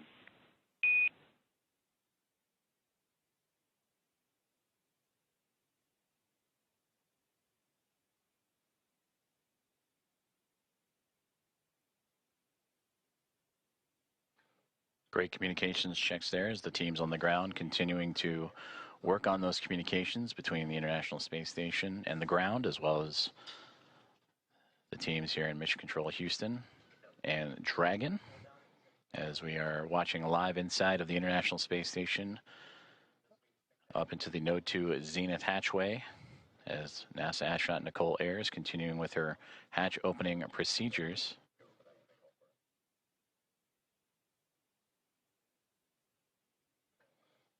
Docking of Axiom Mission 4 to the orbiting laboratory occurred about an hour and 10 minutes ago at 5:31 a.m. at Central, and since then the crews for both station and inside Dragon have been going through those procedures and making sure everything is as it needs to be, including the proper leak checks and stowage from both perspectives, before continuing on with hatch opening procedures and welcoming remarks. We'll continue to provide updates, and you'll hear calls on the big loop of all four parties: NASA's Mission Control in the International Space Station Flight Control Room, SpaceX in Hawthorne, California, and the teams and the Expedition 73 crew aboard the International Space Station, and Axiom Mission 4 aboard the Dragon and Grace Dragon, Houston spacecraft. On the big loop. Stand by for hardline audio config.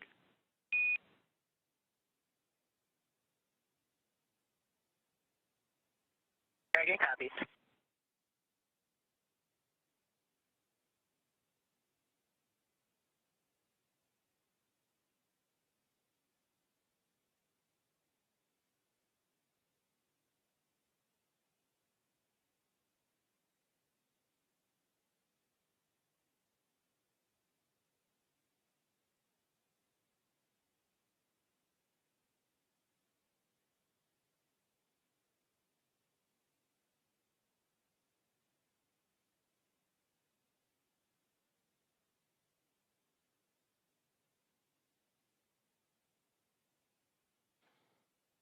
Also a part of these procedures, and once hatch opening continues to move along, the crews will install IMV ducting to help mix the air of the space station environment with the air inside of Dragon and seal up some of those lithium hydroxide cartridges that scrub the carbon dioxide inside of the Dragon spacecraft.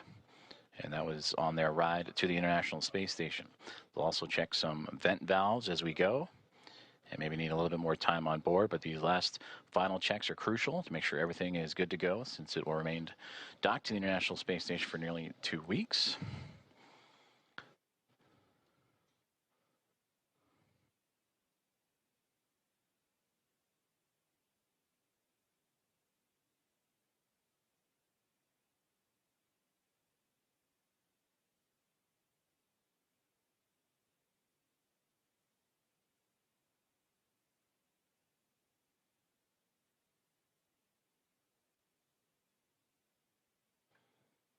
With the arrival of Axiom at Mission 4 and the Dragon Grace spacecraft, newly named and given by Peggy Whitson, commander of Axiom Mission 4, shortly after launch yesterday morning, that now brings 5 spacecraft to the International Space Station: 2 Dragon spacecraft, a Soyuz MS-27 spacecraft, and 2 Progress vehicles, cargo vehicles, attached to the orbiting outpost.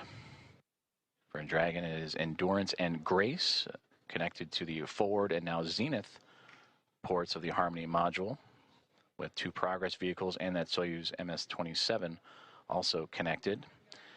And once the Axiom Mission 4 crew makes its way aboard station, that'll bring, since 1998, 288 visitors to the orbital outpost.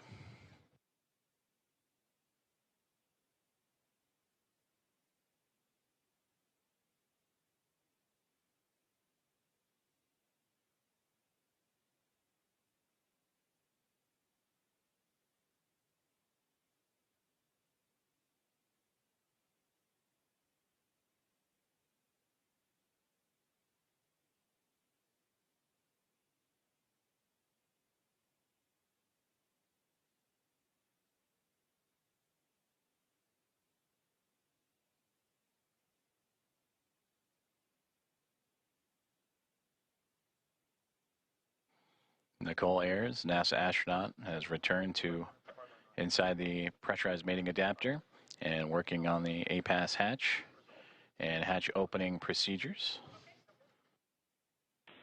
as we continue to get great Dragon views from Houston inside on the the big loop. International Space Com Station. check. Hardline audio configuration complete, and we have resolved the audio issues on C2V2. That sounds great, because we have you loud and clear. We read you the same.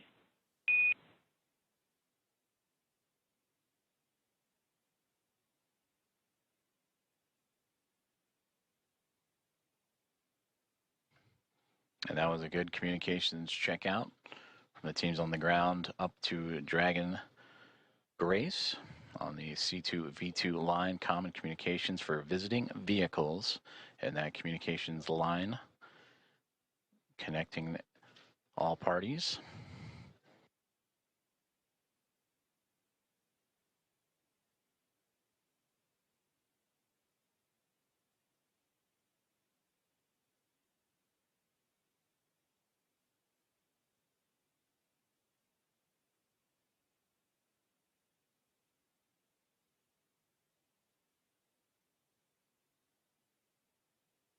As we continue to work through hatch opening procedures, and again targeting approximately 8:35 a.m. Central Time for welcoming remarks as the International Space Station and Expedition 73 crew bring in and welcome aboard Axiom Mission 4. Both the orbiting laboratory and the newly docked SpaceX Dragon spacecraft over the northern Pacific Ocean, about to cross into the west coast of North America, right along the U.S.-Canadian border. And also around that time, we will start seeing an orbital daytime period as Dragon and the International Space Station have been orbiting in a nighttime phasing.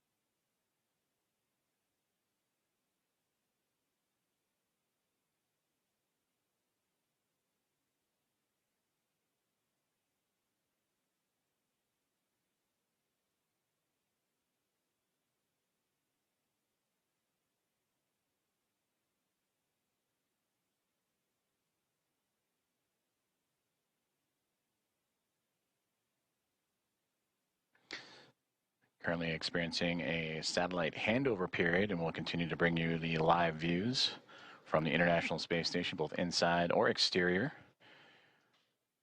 Once communications is established, which should be here in the next few moments. Until then, you can see on this map where exactly we're talking about, where the station and Dragon orbiting over the Pacific Ocean and about to cross over North America and over the northernmost territories of Canada.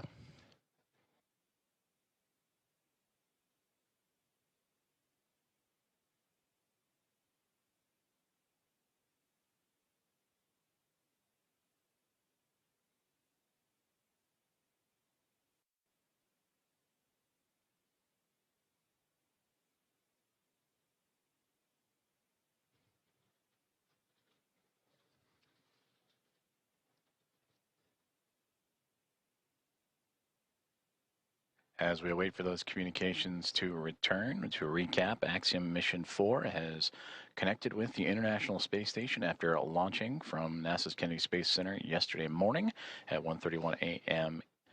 Central Time to connect with the space station at 5:31 a.m. Central this morning.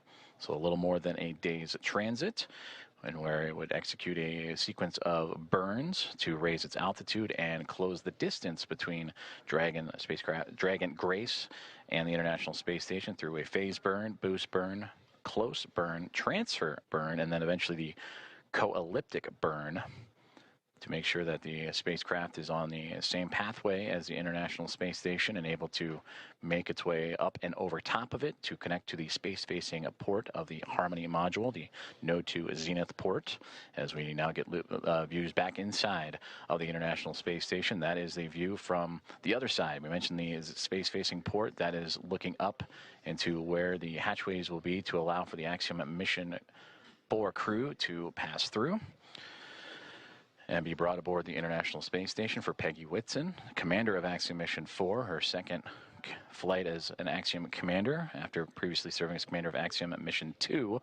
This is her 5th flight and return to the International Space Station, where she continues to build on an impressive career. The most experienced United States astronaut entered the mission with 675 days to her credit and will certainly add to that record-setting total in her time aboard the orbiting laboratory and bringing up pilot Shubhanshu Shukla of ISRO, Sławosz Uznański-Wiśniewski of Polsa, and Tibor Kapu of Hunor. And for Shukla, Uznański-Wiśniewski, and Kapu representing India, Poland, and Hungary respectively, for those nations, it'll be their first time coming to the International Space Station. Nicole Ayers. And the last one into the hatch, I believe that was Anne McLean making her way in as they continue to work through hatch opening procedures.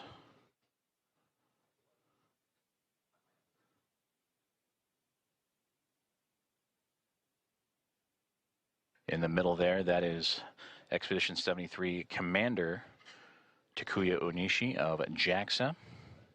And then you just momentarily saw NASA astronaut Johnny Kim float in and out of view as the crew working together to continue these procedures, moving around some equipment, and to allow for the access to the APAS hatch. After successful vestibule pressurization and checks. And that's the operations that Nicole Ayers is working on right now with Takuya Onishi.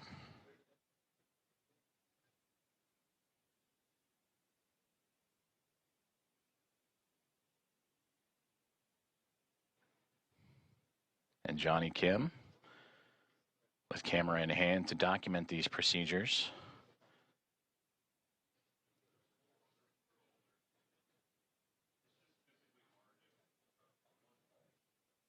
And again, just on the other side of this hatchway is where the Axiom Mission 4 crew going through procedures of their own inventory and doffing their suits that they wore on the uphill ride to their initial orbit.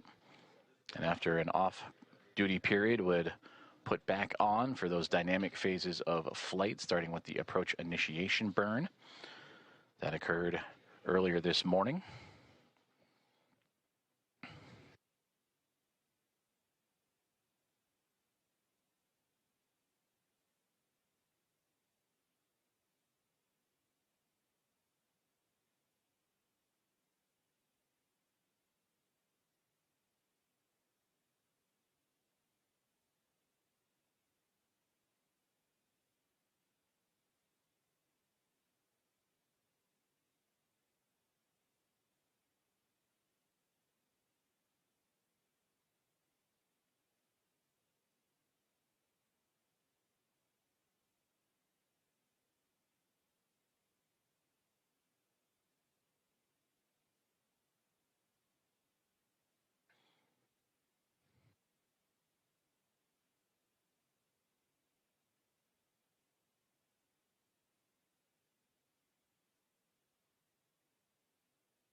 If you are just joining us, good morning from Mission Control in Houston in the International Space Station Flight Control Room as we are looking live inside of the International Space Station as NASA astronauts Nicole Ayers and Anne McLean alongside with Commander of Expedition 73 and JAXA astronaut Takuya Onishi going through a hatch opening procedures. And there you can see as the team has worked together to open up that APAS hatch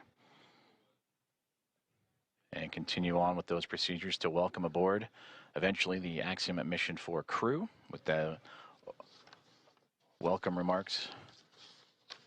Currently still targeting. The big loop, the APAS hatch is open and no condensation observed on the fields. Houston copies. Looks great. Thank you. And a perfect call down right there, as that is the APAS hatch that we were just mentioning that Nicole Ayers and team have opened up and radioing down the status and condition of that hatch with no condensation reported.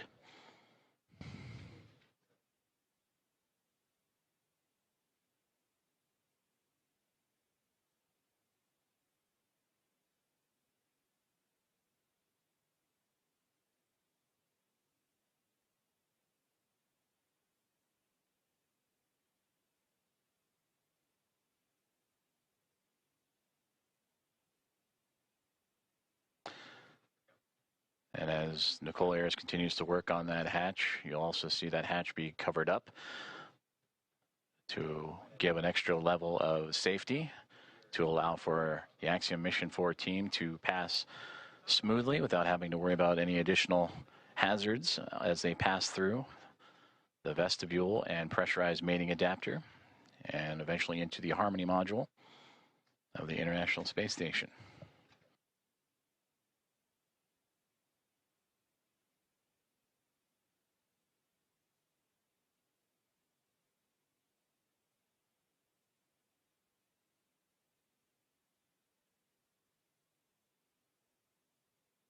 Another step in this hatch opening procedure is the removal of the docking cross, which it looks like that is what Nicole Ayers is working on as we speak. And you sometimes catch glimpses of it on the docking procedures that was exposed to the vacuum of space to help provide targeting for visiting vehicles. But that'll be another step in this hatch opening process, again, to help clear the way for that pass-through between the Dragon SpaceX Grace spacecraft and the International Space Station.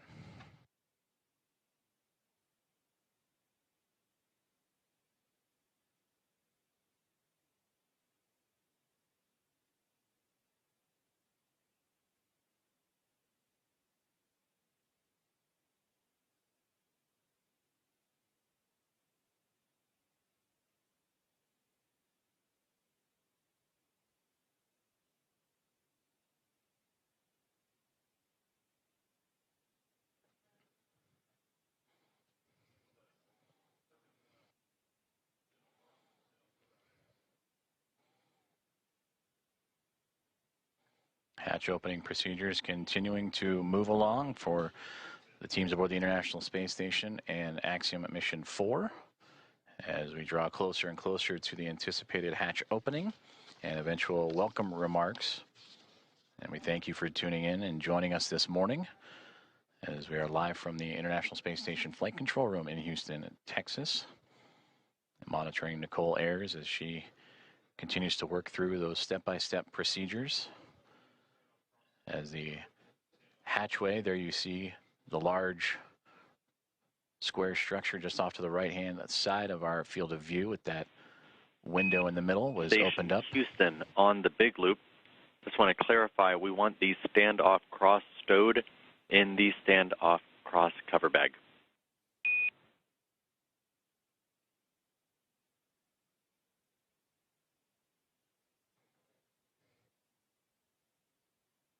Houston Station copies.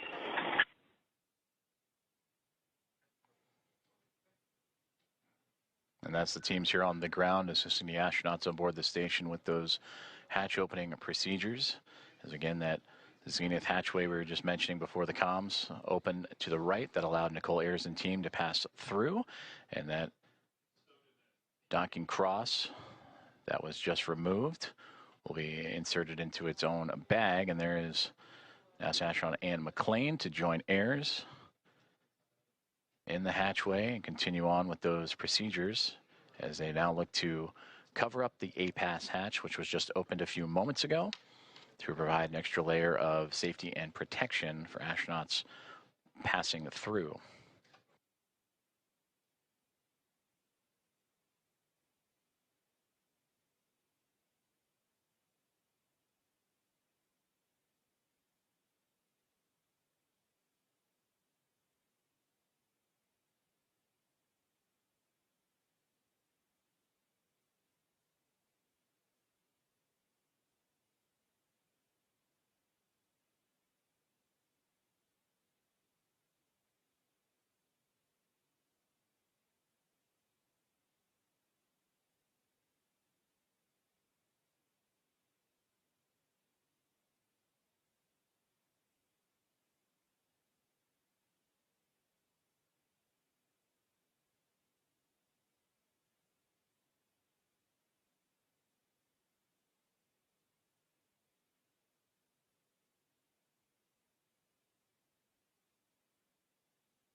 Dragon, suit drying is complete.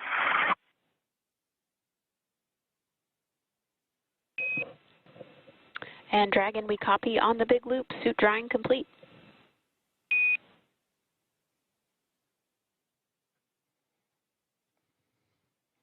Good insight there from the Axiom Mission 4 perspective of their procedures that they are currently going through in anticipation of hatch opening, and welcome remarks as they make their way into the International Space Station after connecting and docking to the International Space Station about an hour and a half ago. 5:31 a.m. Central, 6:31 a.m. Eastern. They went through their procedures, inventory, and stowage, and doffing of their suits that they wore from launch yesterday morning from Cape Canaveral, Florida, and NASA's Kennedy Space Center, and then during the dynamic portions of operations, and are now settling into their flight suits that they will bring in and wear as they cruise into the International Space Station. And that's the view we see from the orbiting laboratory as NASA astronaut Anne McClain and Nicole Ayers working through their procedures for hatch opening. The APAS hatch is open after successful vestibule pressurization and checks. They are now covering up that APAS hatch. SpaceX Dragon in step 5 of 2.102. We're waiting your go for hatch open. Dragon, SpaceX copies on the big loop. You are standing by for hatch opening. We are waiting for hardline connections to be complete. I'll call back with a go. Okay, thanks. Sorry to rush you.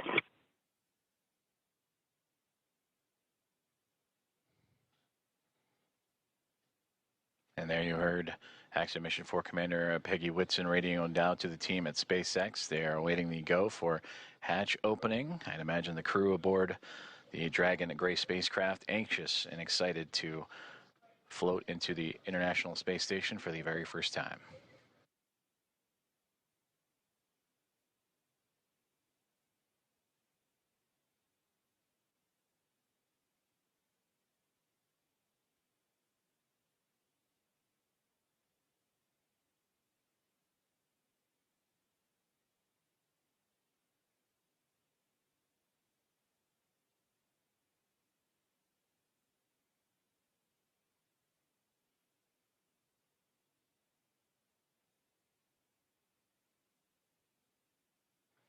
And you just saw that orange ductwork or hose-like piece of equipment that Anne McClain and Nicole Ayers were just operating with. That's a part of helping mix the air between the International Space Station and the Dragon spacecraft.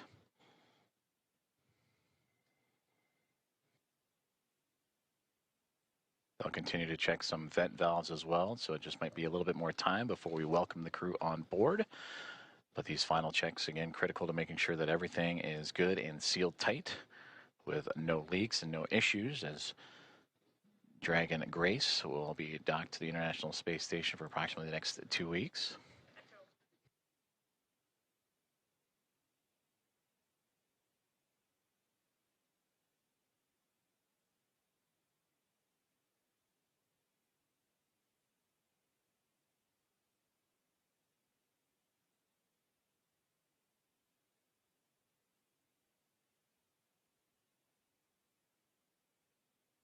Houston, SpaceX station is ready for Dragon hatch equalization.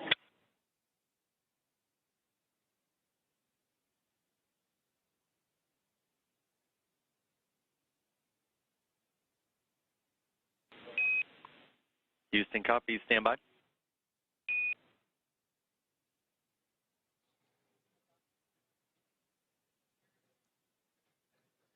Another step in those hatch opening procedures is Nicole Ayers just radioed down for the SpaceX Dragon hatch pressurization and equalization. As you see the pop of flash bulbs aboard the International Space Station being documented, and plenty of smiles from the Expedition 73 crew as we draw closer and closer to hatch opening and welcoming Axiom Mission 4 aboard the orbital outpost.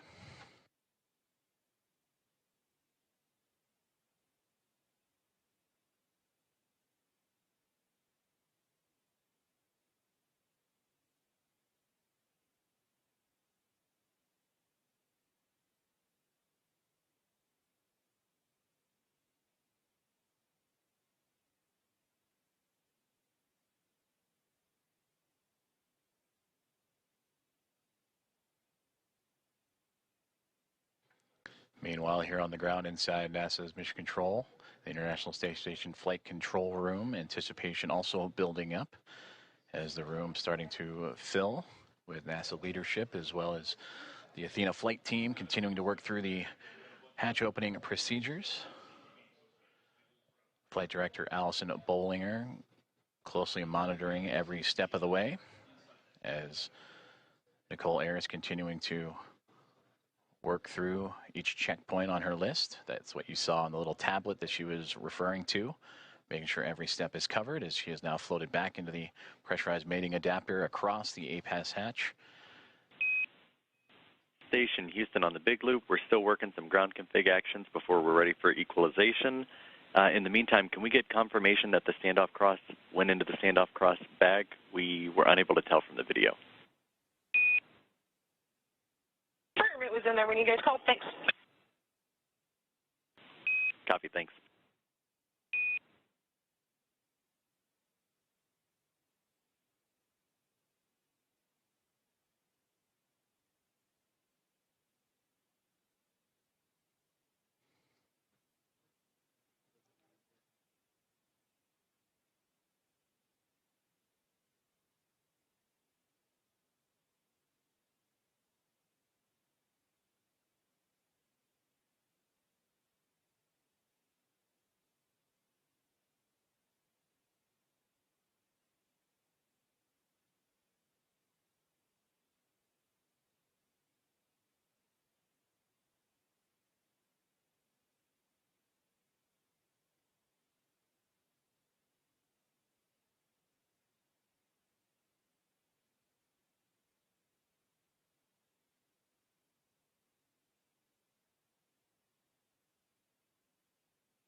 Hearing communications from teams on the ground as they continue to work through hatch opening procedures and making sure all pressurization and leak checks are good. And everything opened on both sides. You can see into this hatchway, the space-facing port, or into the space-facing side of the Harmony module aboard the International Space Station and the International Docking Adapter that welcomed the connection of Axiom Mission 4 at 5:31 a.m. Central Time earlier this morning. And since then, the crews aboard both the Dragon Gray spacecraft and International Space Station have been diligently working and continue to monitor the progress of that hatch opening with teams on the ground also following suit.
Station Dragon Houston on the big loop. Stand by for equalization. Expected to take 1 minute.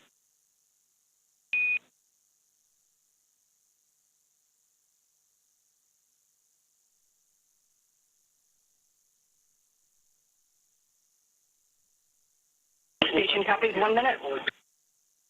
Dragon copies 1 minute.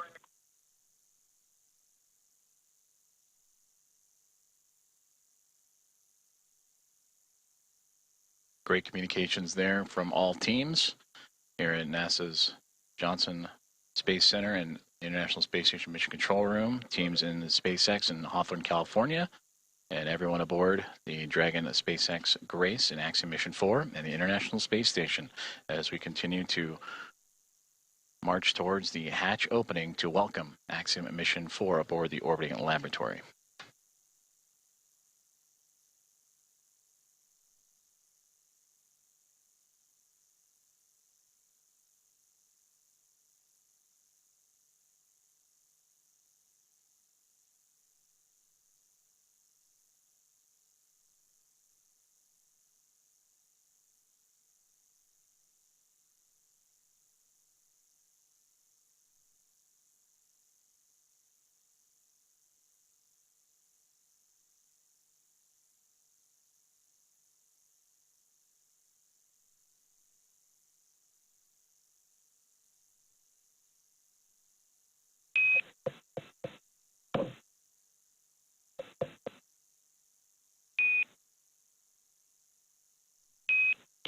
Dragon SpaceX, on the big loop, you are go for hatch opening per the decal, followed by the remaining actions in procedure 4.400, section 6.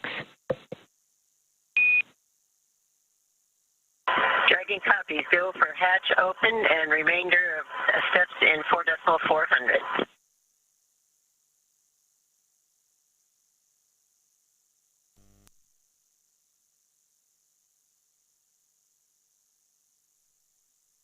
We are go for hatch opening is what you have just heard. If you are just now joining us, you are tuned into live coverage of the arrival of Axiom Mission 4, the International Space Station.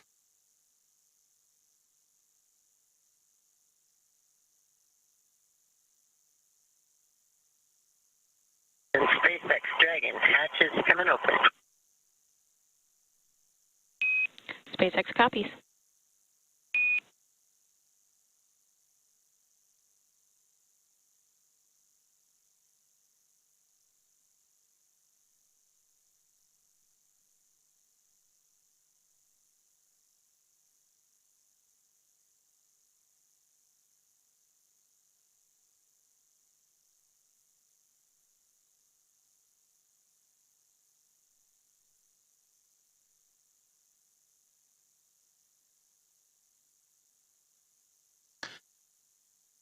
Expedition 73 crew anxiously awaiting as we just received the go for hatch opening to welcome Axiom Mission 4 into the International Space Station. There you see Ann McLean in the foreground working on the tablet, alongside with Johnny Kim on the far right-hand side, NASA astronaut, and then Roscosmos cosmonaut Kirill Peskov next to him, with Alexei Zubritsky and Sergei Ryzhikov, also of Roscosmos, in that mix. And right there in the middle, almost standing, if you will, from our perspective, is Expedition 73 Commander and JAXA astronaut Takuya Onishi.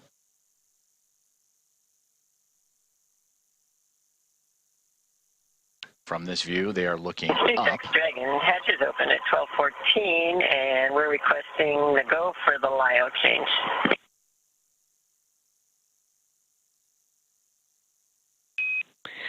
Copy 12:14 Zulu hatch opening time, and you are go for LIO swap.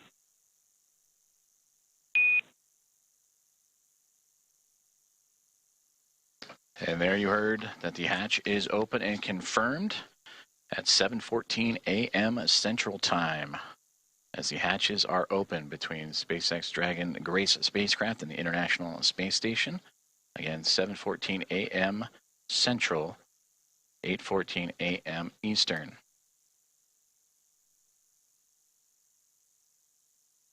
And you heard also the swaps of the LIO canisters. That's the lithium hydroxide cartridges that scrubbed carbon dioxide inside of the Dragon spacecraft on the ride to the International Space Station.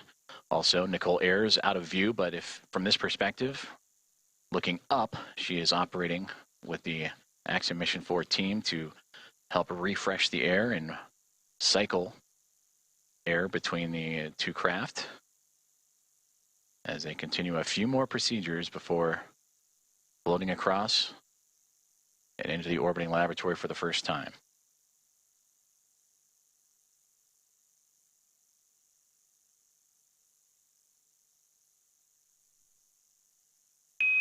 Dragon SpaceX on the big loop for LIO cartridge.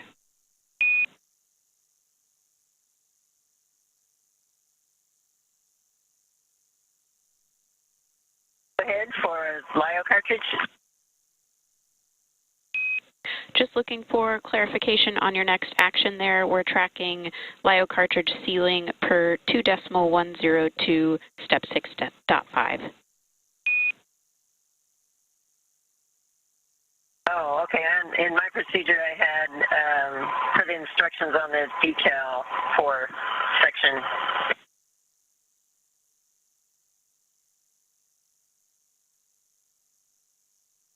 For section 4 of the instructions on the decal. And copy that, Peggy. We'll defer to the instructions in 2.102.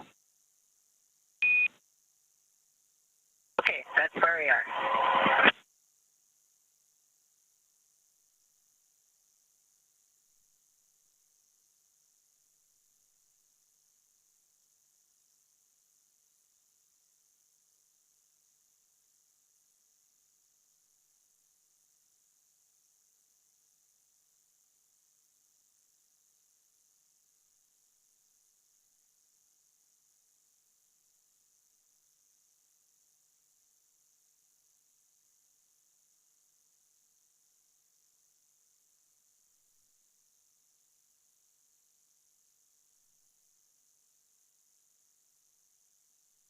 just heard communications between Axiom Mission 4 Commander Peggy Whitson and the teams on the ground as they were talking about the swapping of the lithium hydroxide cartridges as the hatch has been opened between the Dragon spacecraft and the International Space Station just a few moments ago at 7:14 a.m. Central Time. And this is a view inside the International Space Station, looking forward, if you will, as the astronauts and cosmonauts aboard are looking up. That is towards the space-facing port of the Harmony module. That's where they are in now. If you were to keep going forward, if you will, that is the forward port, which currently is occupied by Dragon Endurance from a crew 10. And a great microgravity demonstration of the camera that Alexei Zubritsky is using to help document and be a part of the welcoming committee for Axiom Mission 4 here in the next few moments.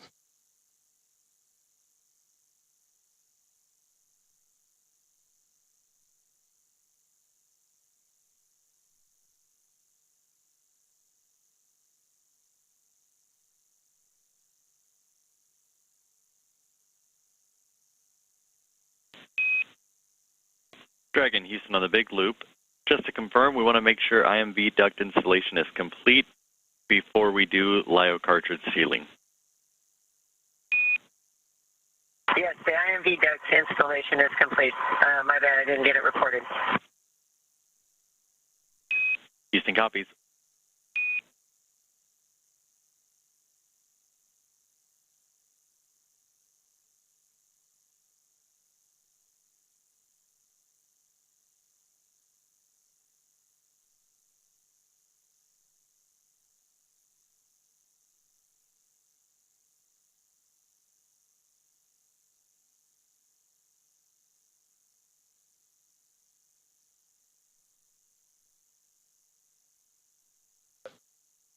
Now we switch views from pretty much the point of view of what the astronauts have been looking at from what we have seen. They were looking up, and this is the shot up into that Node 2 Zenith hatchway of the Harmony module. That is Nicole Ayers, NASA astronaut, just on the other side of that APAS hatchway, working with the Axiom Mission 4 crew.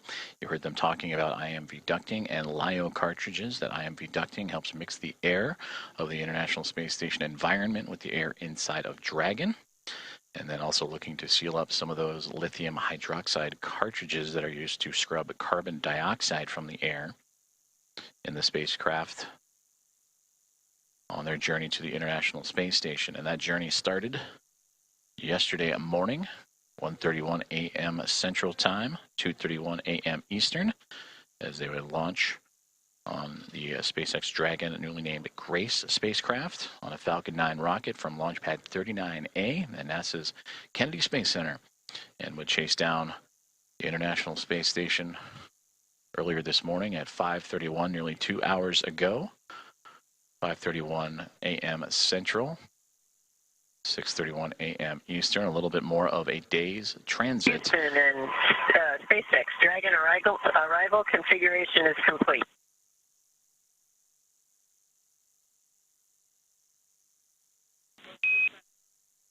Houston copies. SpaceX copies.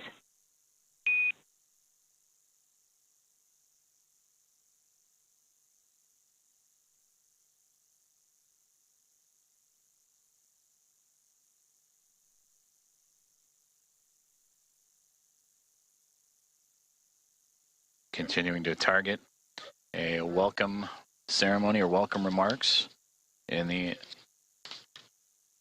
near future at 8:35 a.m. Central Time. So a little bit more than an hour from now is Axiom Mission 4 and the International Space Station continuing to work through hatch opening procedures, but getting close, you can start to see a little bit of a window of opportunity that was just on the other side of astronaut Anne McLean and Nicole Ayers there as they are working on IMV ducting, mixing the air of the station and Dragon, and lithium hydroxide cartridges, stowage and swapping out.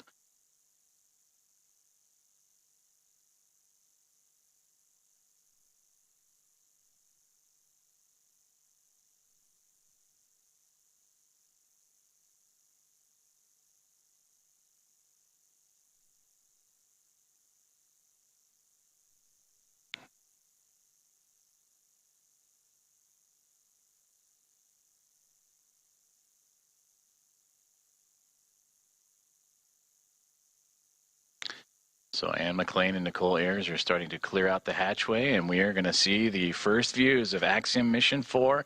Commander Peggy Whitson, the first one across the A-Pass hatch, receiving great big hugs from Nicole Ayers and the Expedition 73 crew. Axiom Mission 4, welcome aboard the International Space Station. Pilot Shubhanshu Shukla is the next one to come across, representing ISRO. It is his first space flight for Peggy Whitson, her return to the International Space Station on her 5th flight, second as a member of Axiom Space.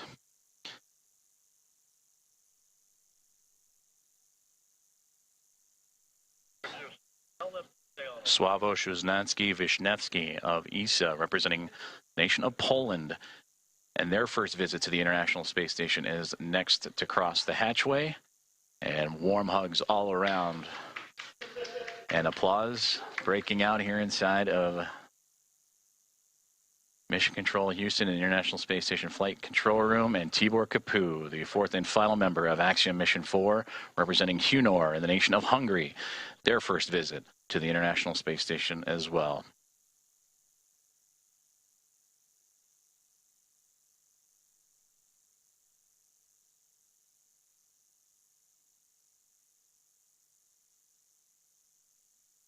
Great big hugs and handshakes across all members of Expedition 73 and Axiom Mission 4's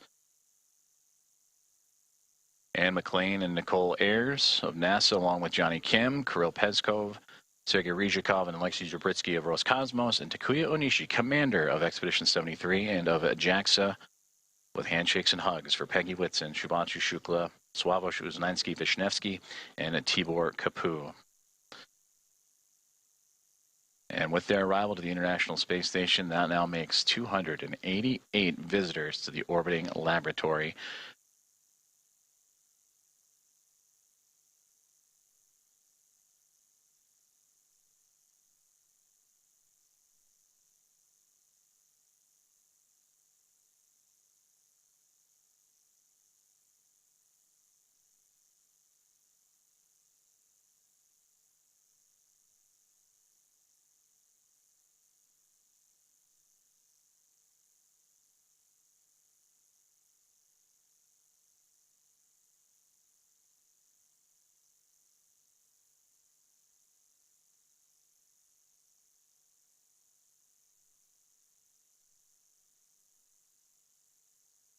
Axiom Mission 4 is now aboard the International Space Station. Commander Peggy Whitson, in her return to the orbiting laboratory, her 5th flight. 3 is a member of NASA, and her 2nd as commander of Axiom, an Axiom Space private astronaut mission, commander of Axiom 2 and here of Axiom 4. Regaling the crew with smiles and stories. To her left, or our left from her viewpoint, to her right, Sławomir Wisniewski of ESA, Shubhanshu Shukla to her left of ISRO, and Tibor Kapu on that far right-hand side of our viewpoint.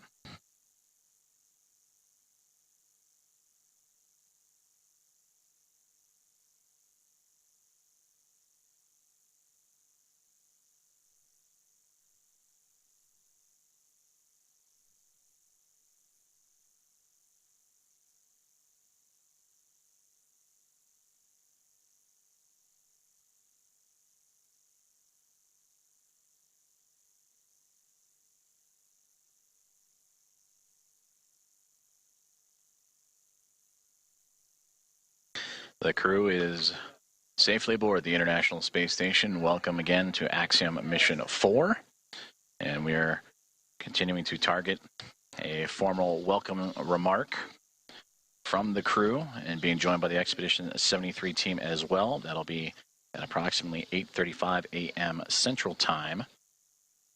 And from there, they will receive a safety briefing and begin their nearly approximately 2-week mission aboard the International Space Station, in which they will participate in around 60 research investigations representing 31 countries, with more than 24 of those experiments sponsored by the ISS National Lab.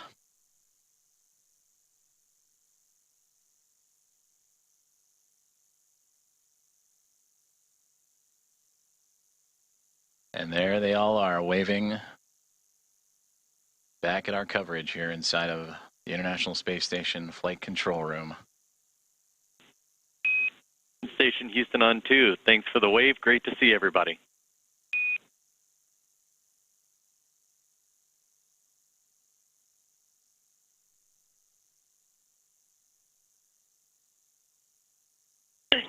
Houston Station, we're happy to be here. It's so great to be here finally. It was a long quarantine.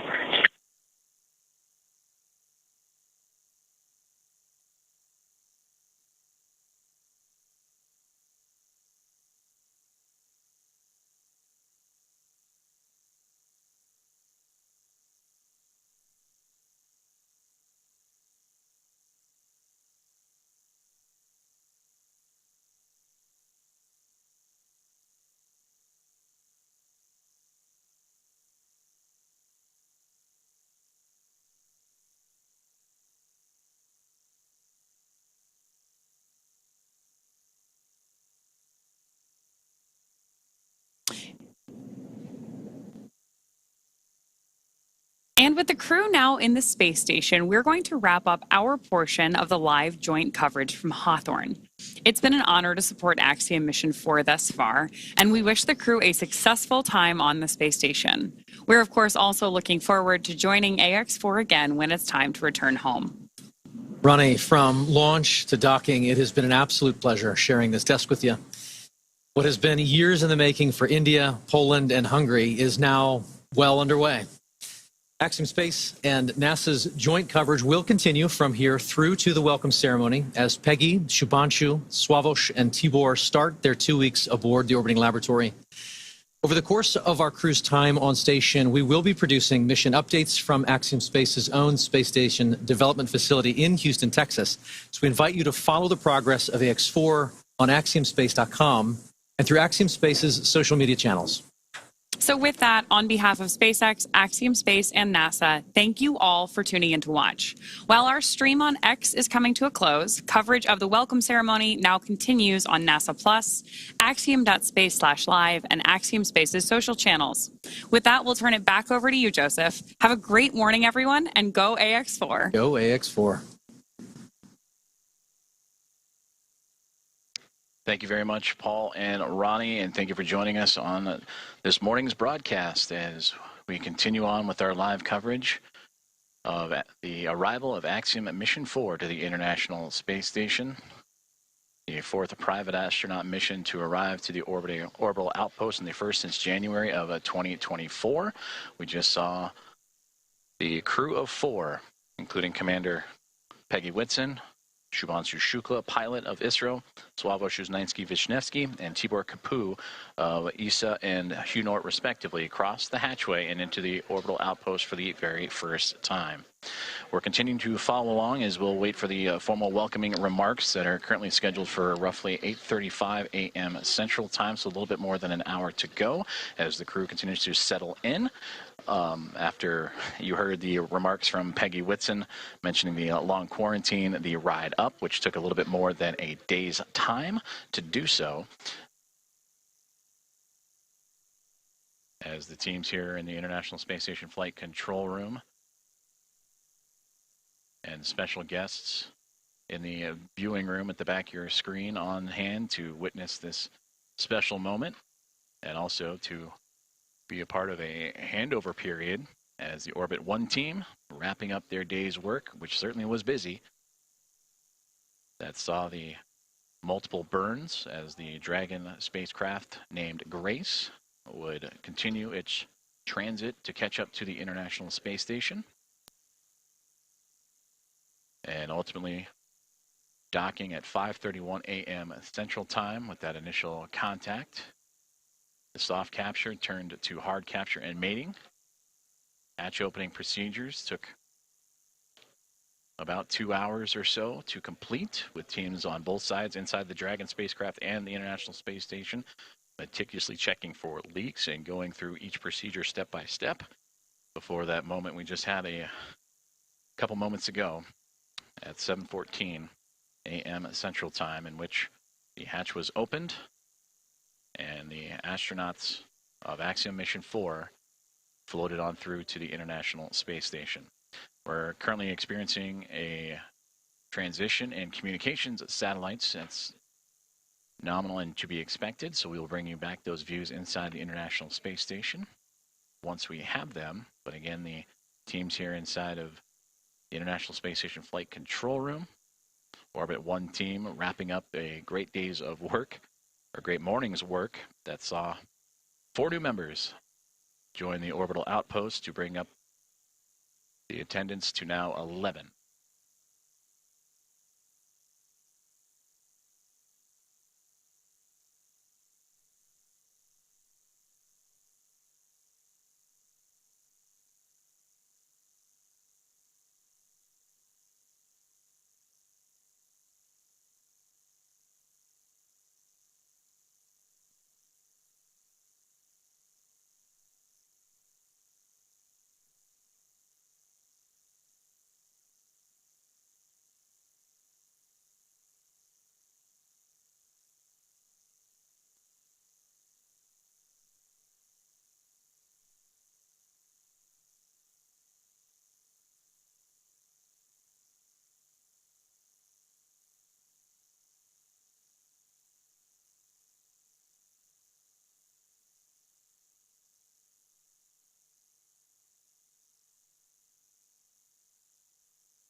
This is Mission Control Houston as we continue our live coverage of the arrival and docking of Axiom Mission 4 to the International Space Station that occurred a little more than 2 hours ago as the team lifted off from NASA's Kennedy Space Center and Historic Launch Complex 39A yesterday morning at 1:31 a.m. Central Time. Begin its little more than a day transit to the orbiting laboratory. And just a moment ago, the hatches were opened, and welcoming in Peggy Whitson, commander of Axiom Mission 4, Shubhanshu Shukla, pilot representing ISRO in the nation of India, Sławosz Uznański-Wiśniewski of ESA and the nation of Poland, and Tibor Kapu of Hunor, as they have joined the crew aboard the International Space Station, and we will bring you those views as soon as we have them, as we are currently transitioning between communications satellites. We are targeting a formal welcome remark and ceremony coming up at 8:35 a.m. Central Time, in which the team on board the International Space Station will go through the proper voice and audio checks and visuals to perform that ceremony. Earlier in the broadcast, Axiom Commander Michael Lopez Alegria, former NASA astronaut, talked about what can be expected during that ceremony, including a pinning ceremony that Commander Peggy Whitson will perform for the newest members to go into low Earth orbit, and first-time flyers in Shukla, Uznański-Wiśniewski, and Kapu. And for those 3 representing India, Poland, and Hungary, they also represent the first visitors from those nations to the orbiting laboratory.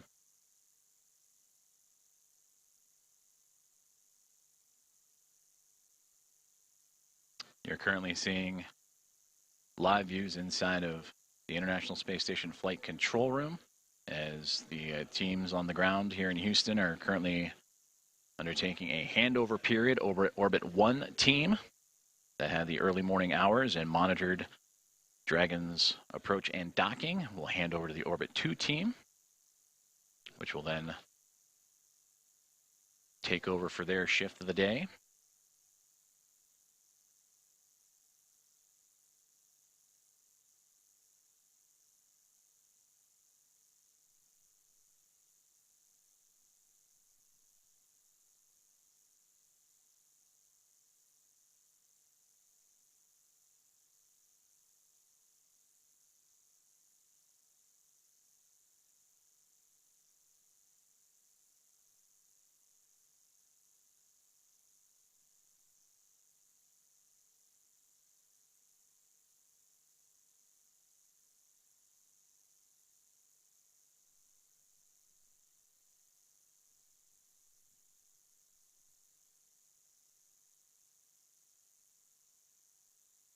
Flight Director Allison Bollinger and her Athena flight team, that Orbit 1 team, undergoing the handover period as they will transition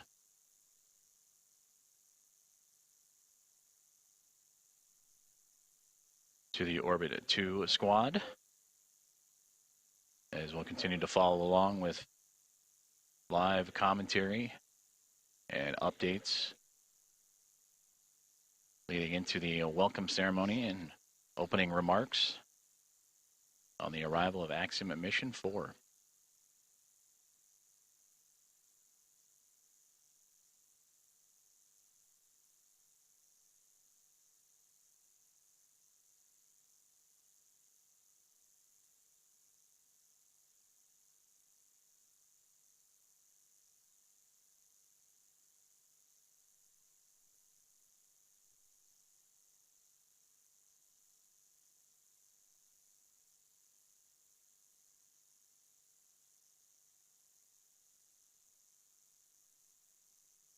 Flight Director Vincent Lacourt and his Destiny flight team, the next on tap in this handover period. And there you see him in the foreground, setting up next to Allison Bollinger, Flight Director that just completed her shift, welcoming Axiom at Mission 4 and her Athena flight team as they continue their handover period. And as both teams monitoring the progress and preparation for the upcoming event, the welcome remarks from Axiom Mission 4 and their formal arrival to the International Space Station.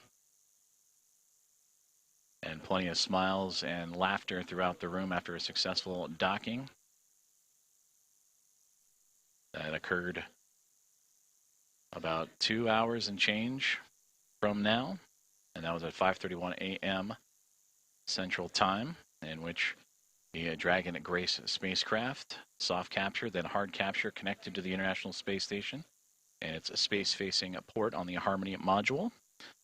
Hooks connected to form the hard mate, and then over the next 2 hours would begin the procedures to pressurize the vestibule, the gap between the Dragon spacecraft and the International Space Station that was at vacuum. They wanted to bring the atmospheric pressure equal to that of what's inside Dragon and the space station, which is relative to here on Earth, which is equal to about 14 psi, which is sea level.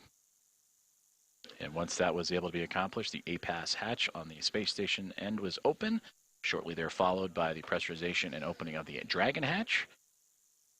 And that would occur at 7:14 a.m. Central Time. And now the crew is aboard the International Space Station, settling in after a little more than a day's transit to the orbiting laboratory. And we look forward to hearing from them here shortly for welcome remarks. Again, tracking around 8:35 a.m. Central.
This is Mission Control Houston as we continue our coverage of the arrival and docking and the soon-to-be welcome remarks of Axiom at Mission 4 as they have locked up and synced up with the International Space Station earlier this morning.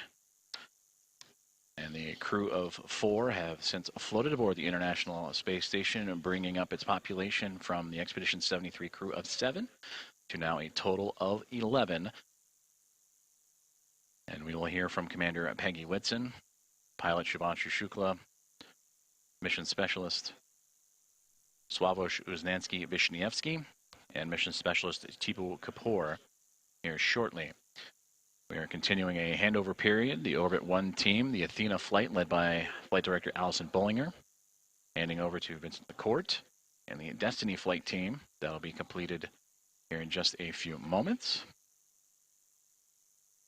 Meanwhile, the crew aboard the International Space Station continuing to get settled in and prepare for those welcoming remarks that will be a little less than an hour from now, about 50 minutes or so.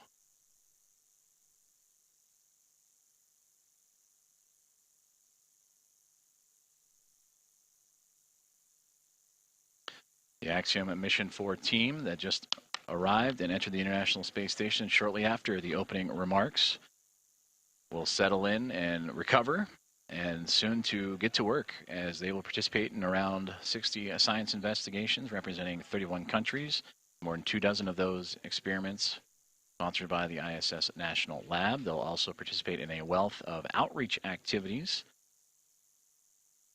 that they'll participate during their approximately 2-week mission.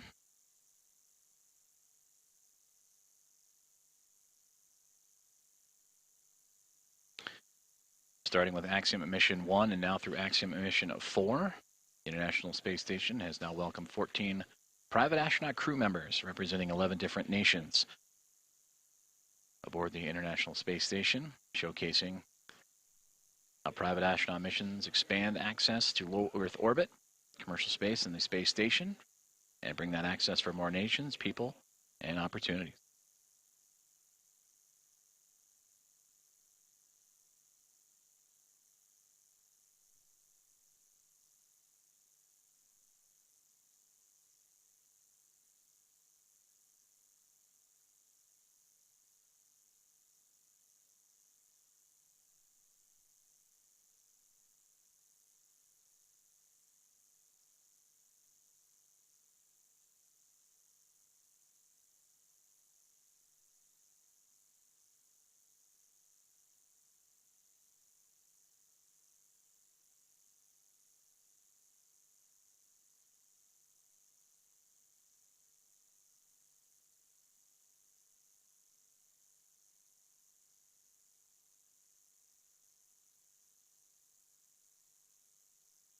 The views you are seeing now are from the external cameras on board the International Space Station, looking at the Dragon spacecraft as the vehicles now enter an orbital nighttime period. The two currently traversing across the southern Indian Ocean and about to cross the continent of Australia and make its way over into the Pacific Ocean.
Formal handover underway here inside of the International Space Station Flight Control Room at NASA's Johnson Space Center. As the teams on the ground, Orbit 1 team, Allison Bollinger, Flight Director, in her Athena flight, handing over to Vincent LaCourte and the Destiny flight team, who will take over and continue to monitor the progress of the arrival of Axiom Mission 4, who are aboard the International Space Station, hatch opening between the SpaceX Dragon spacecraft named Grace, in which that hatch would open up at 7:14 a.m. Central Time, and the crew of 4, Peggy Whitson, Shubhanshu Shukla, Sławosz Uznański-Wiśniewski, and Tibor Kapu, welcomed with smiles, photos, handshakes, and hugs from the 7-member Expedition 73 crew that feature NASA astronaut Anne McClain and Nicole Ayers, along with Johnny Kim, JAXA astronaut Takuya Onishi, Kirill Peskov, Sergei Ryzhikov, and Alexei Britsky of Roscosmos.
This is Mission Control Houston, as we have just completed the handover from the Orbit 1 to Orbit 2 flight team inside the International Space Station Flight Control Room at NASA's Johnson Space Center in Houston, Texas, as the teams continue to monitor and proceed with what will soon to be the welcome remarks from Axiom Mission 4 as they have arrived, docked, and entered the International Space Station earlier this morning. They would launch towards the International Space Station yesterday morning, starting their transit that lasted a little bit more than a day. And they would make their way starting at 1:31 a.m. Central Time with that launch. And then they would begin their transit with a sequence of burns to chase down the orbiting laboratory. And then earlier this morning,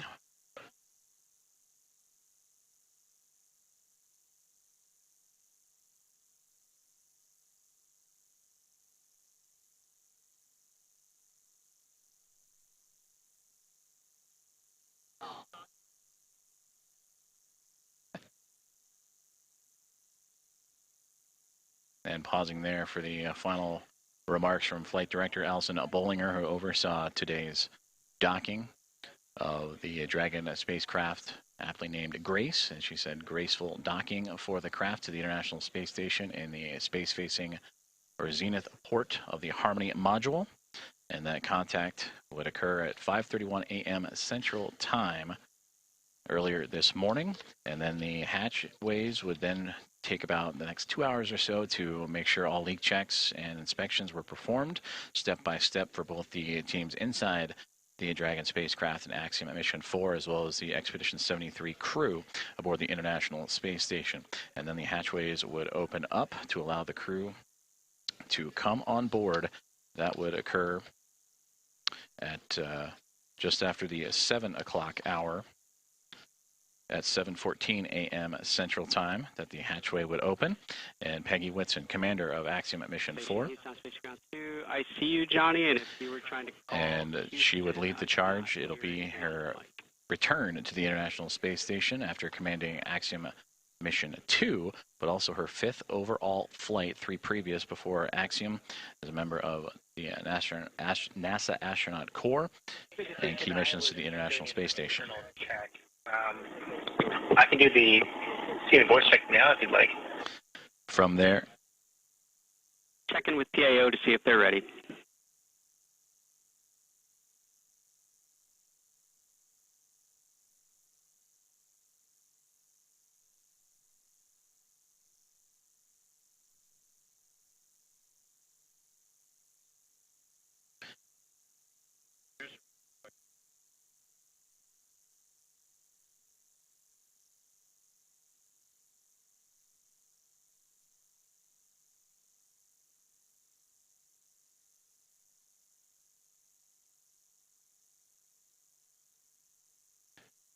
now the teams here on the ground preparing for the welcoming remarks. We will see the astronauts aboard the International Space Station prepare for the proper video and audio configurations before the formal remarks can be underway, and that should occur here shortly.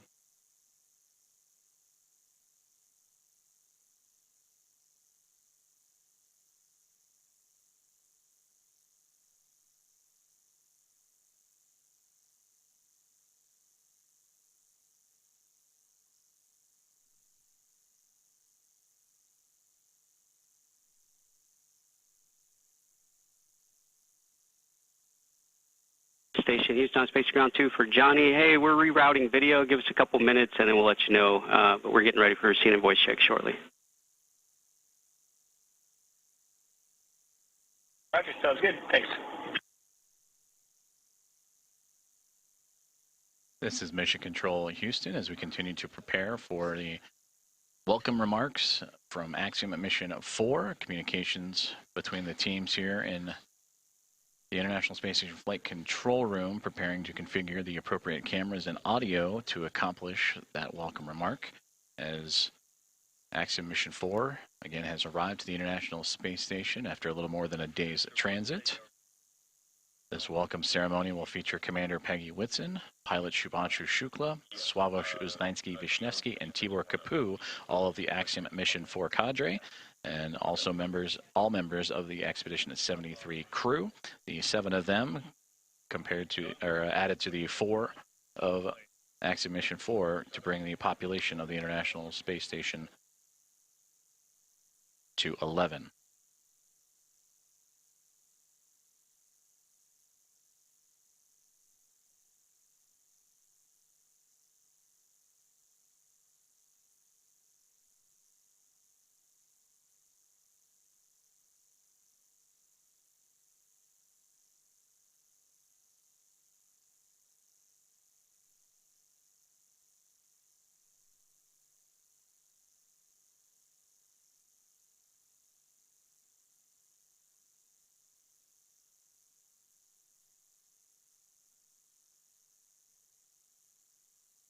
Station Houston on Space Ground 2 for Johnny. We're ready for those scene and voice checks.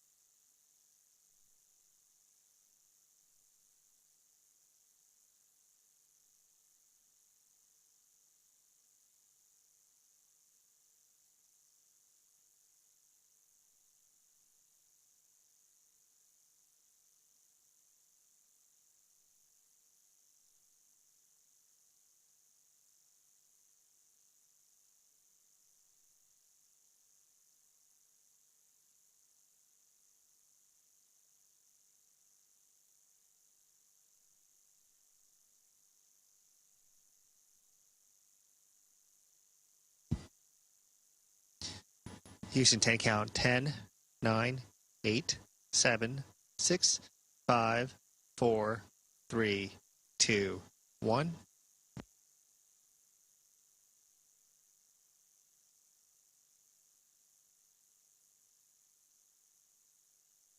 Johnny, we have a good scene, good voice. Thanks for the check. Yep, and just a friendly reminder, we're looking to start the event at 13:35.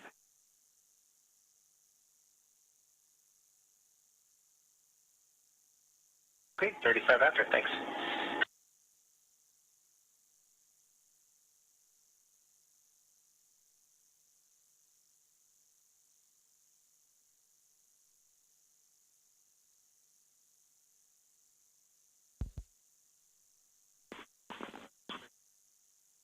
And Johnny, FYI, the current video that you are on is streaming live to NASA TV, so just FYI.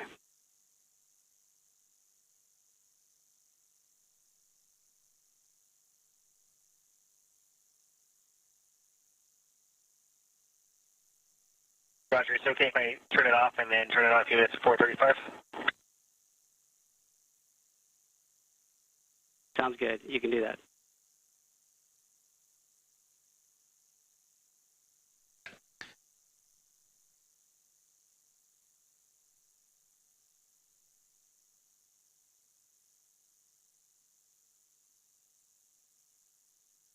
Good communications there between the team on the ground and the International Space Station Flight Control Room, up to NASA astronaut Johnny Kim, helping establish the good video and audio configurations for the upcoming welcome remarks that'll take place, currently scheduled for 8:35 a.m. Central Time, so a few more minutes from now, as the Expedition 73 crew will welcome formally the 4 members of Axiom Mission 4, the 4th private astronaut mission to arrive to the International Space Station.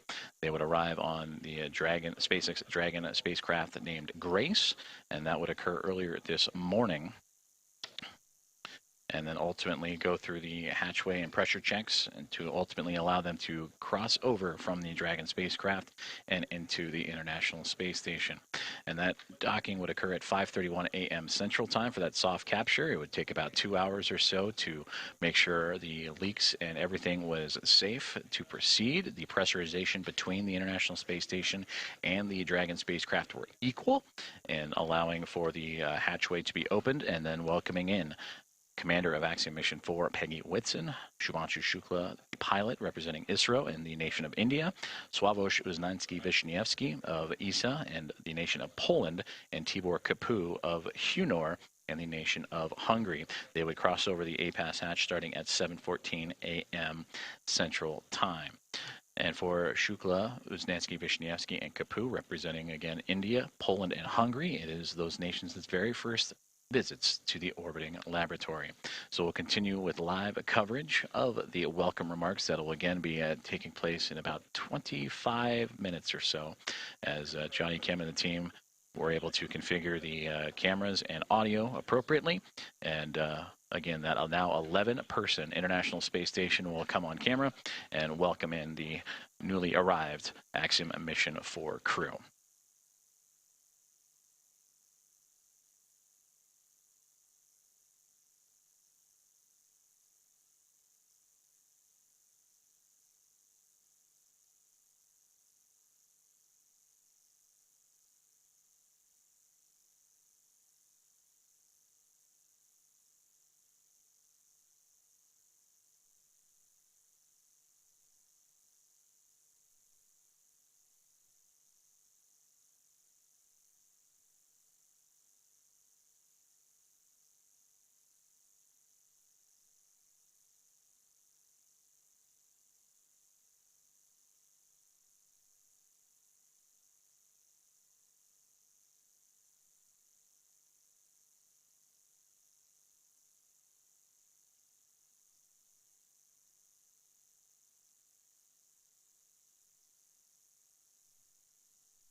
This is Mission Control Houston, as the Orbit 2 team is now formally settled into their roles for the day, as they continue with the welcoming procedures for the upcoming remarks from the newly arrived Axiom Mission 4.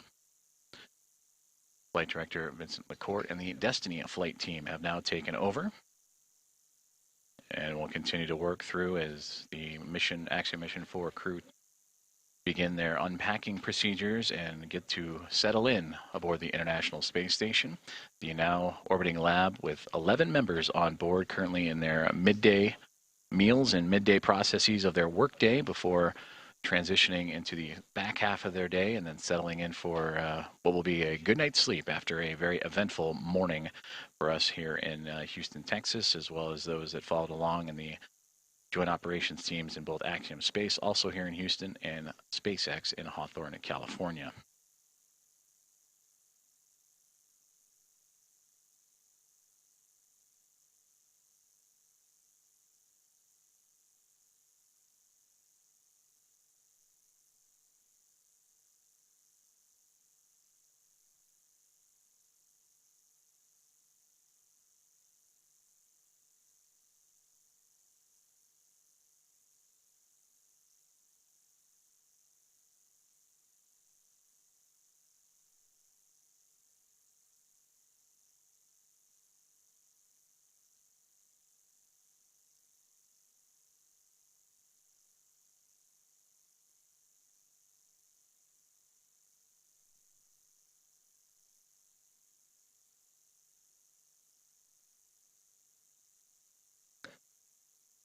A little more than 10 minutes away from welcoming remarks of the Axiom Mission 4 team as they settle into the International Space Station after arriving earlier this morning.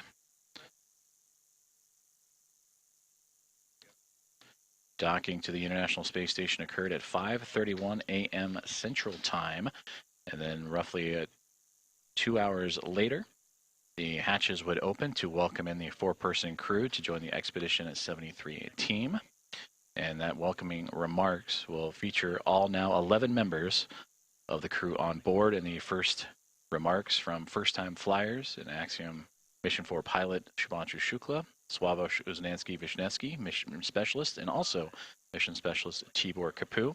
And for Commander of Axiom Mission 4 Peggy Wilson, a hearty welcome home to the International Space Station, and now her 5th flight of her career.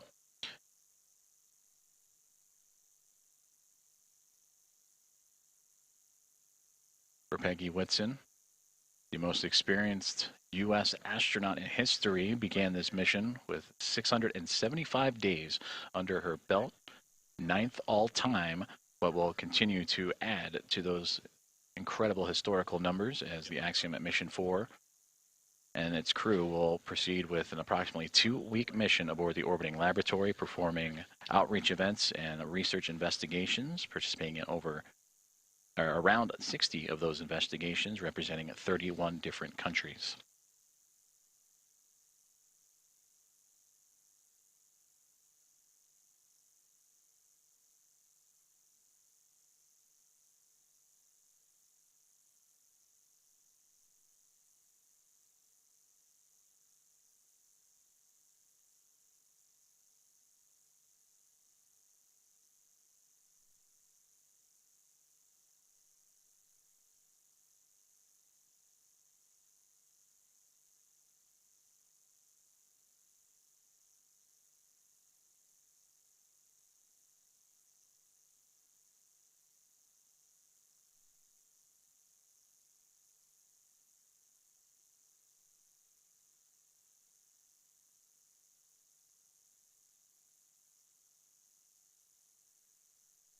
Crew aboard the International Space Station getting settled in and preparing before radioing back down to the teams on the ground in both Hawthorne, California, and 2 members here in Houston, Axiom Space and, of course, NASA at NASA's Johnson Space Center and the International Space Station Flight Control Room. Currently, the SpaceX Dragon Grace that brought the Axiom Mission 4 crew to the International Space Station together, connected, currently orbiting over the northern portion of the Pacific Ocean. They are in an orbital nighttime period, and we will bring you those exterior views once the station and spacecraft emerge into the orbital sunrise and orbital daytime. But until then, we will continue to track as the crew preparing for those welcome remarks now inside 10 minutes.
This is Mission Control Houston, as we are now 5 minutes away from the formal welcoming remarks, as the International Space Station has introduced, or will introduce, the members of Axiom Mission 4 formally after having docked to the International Space Station earlier this morning.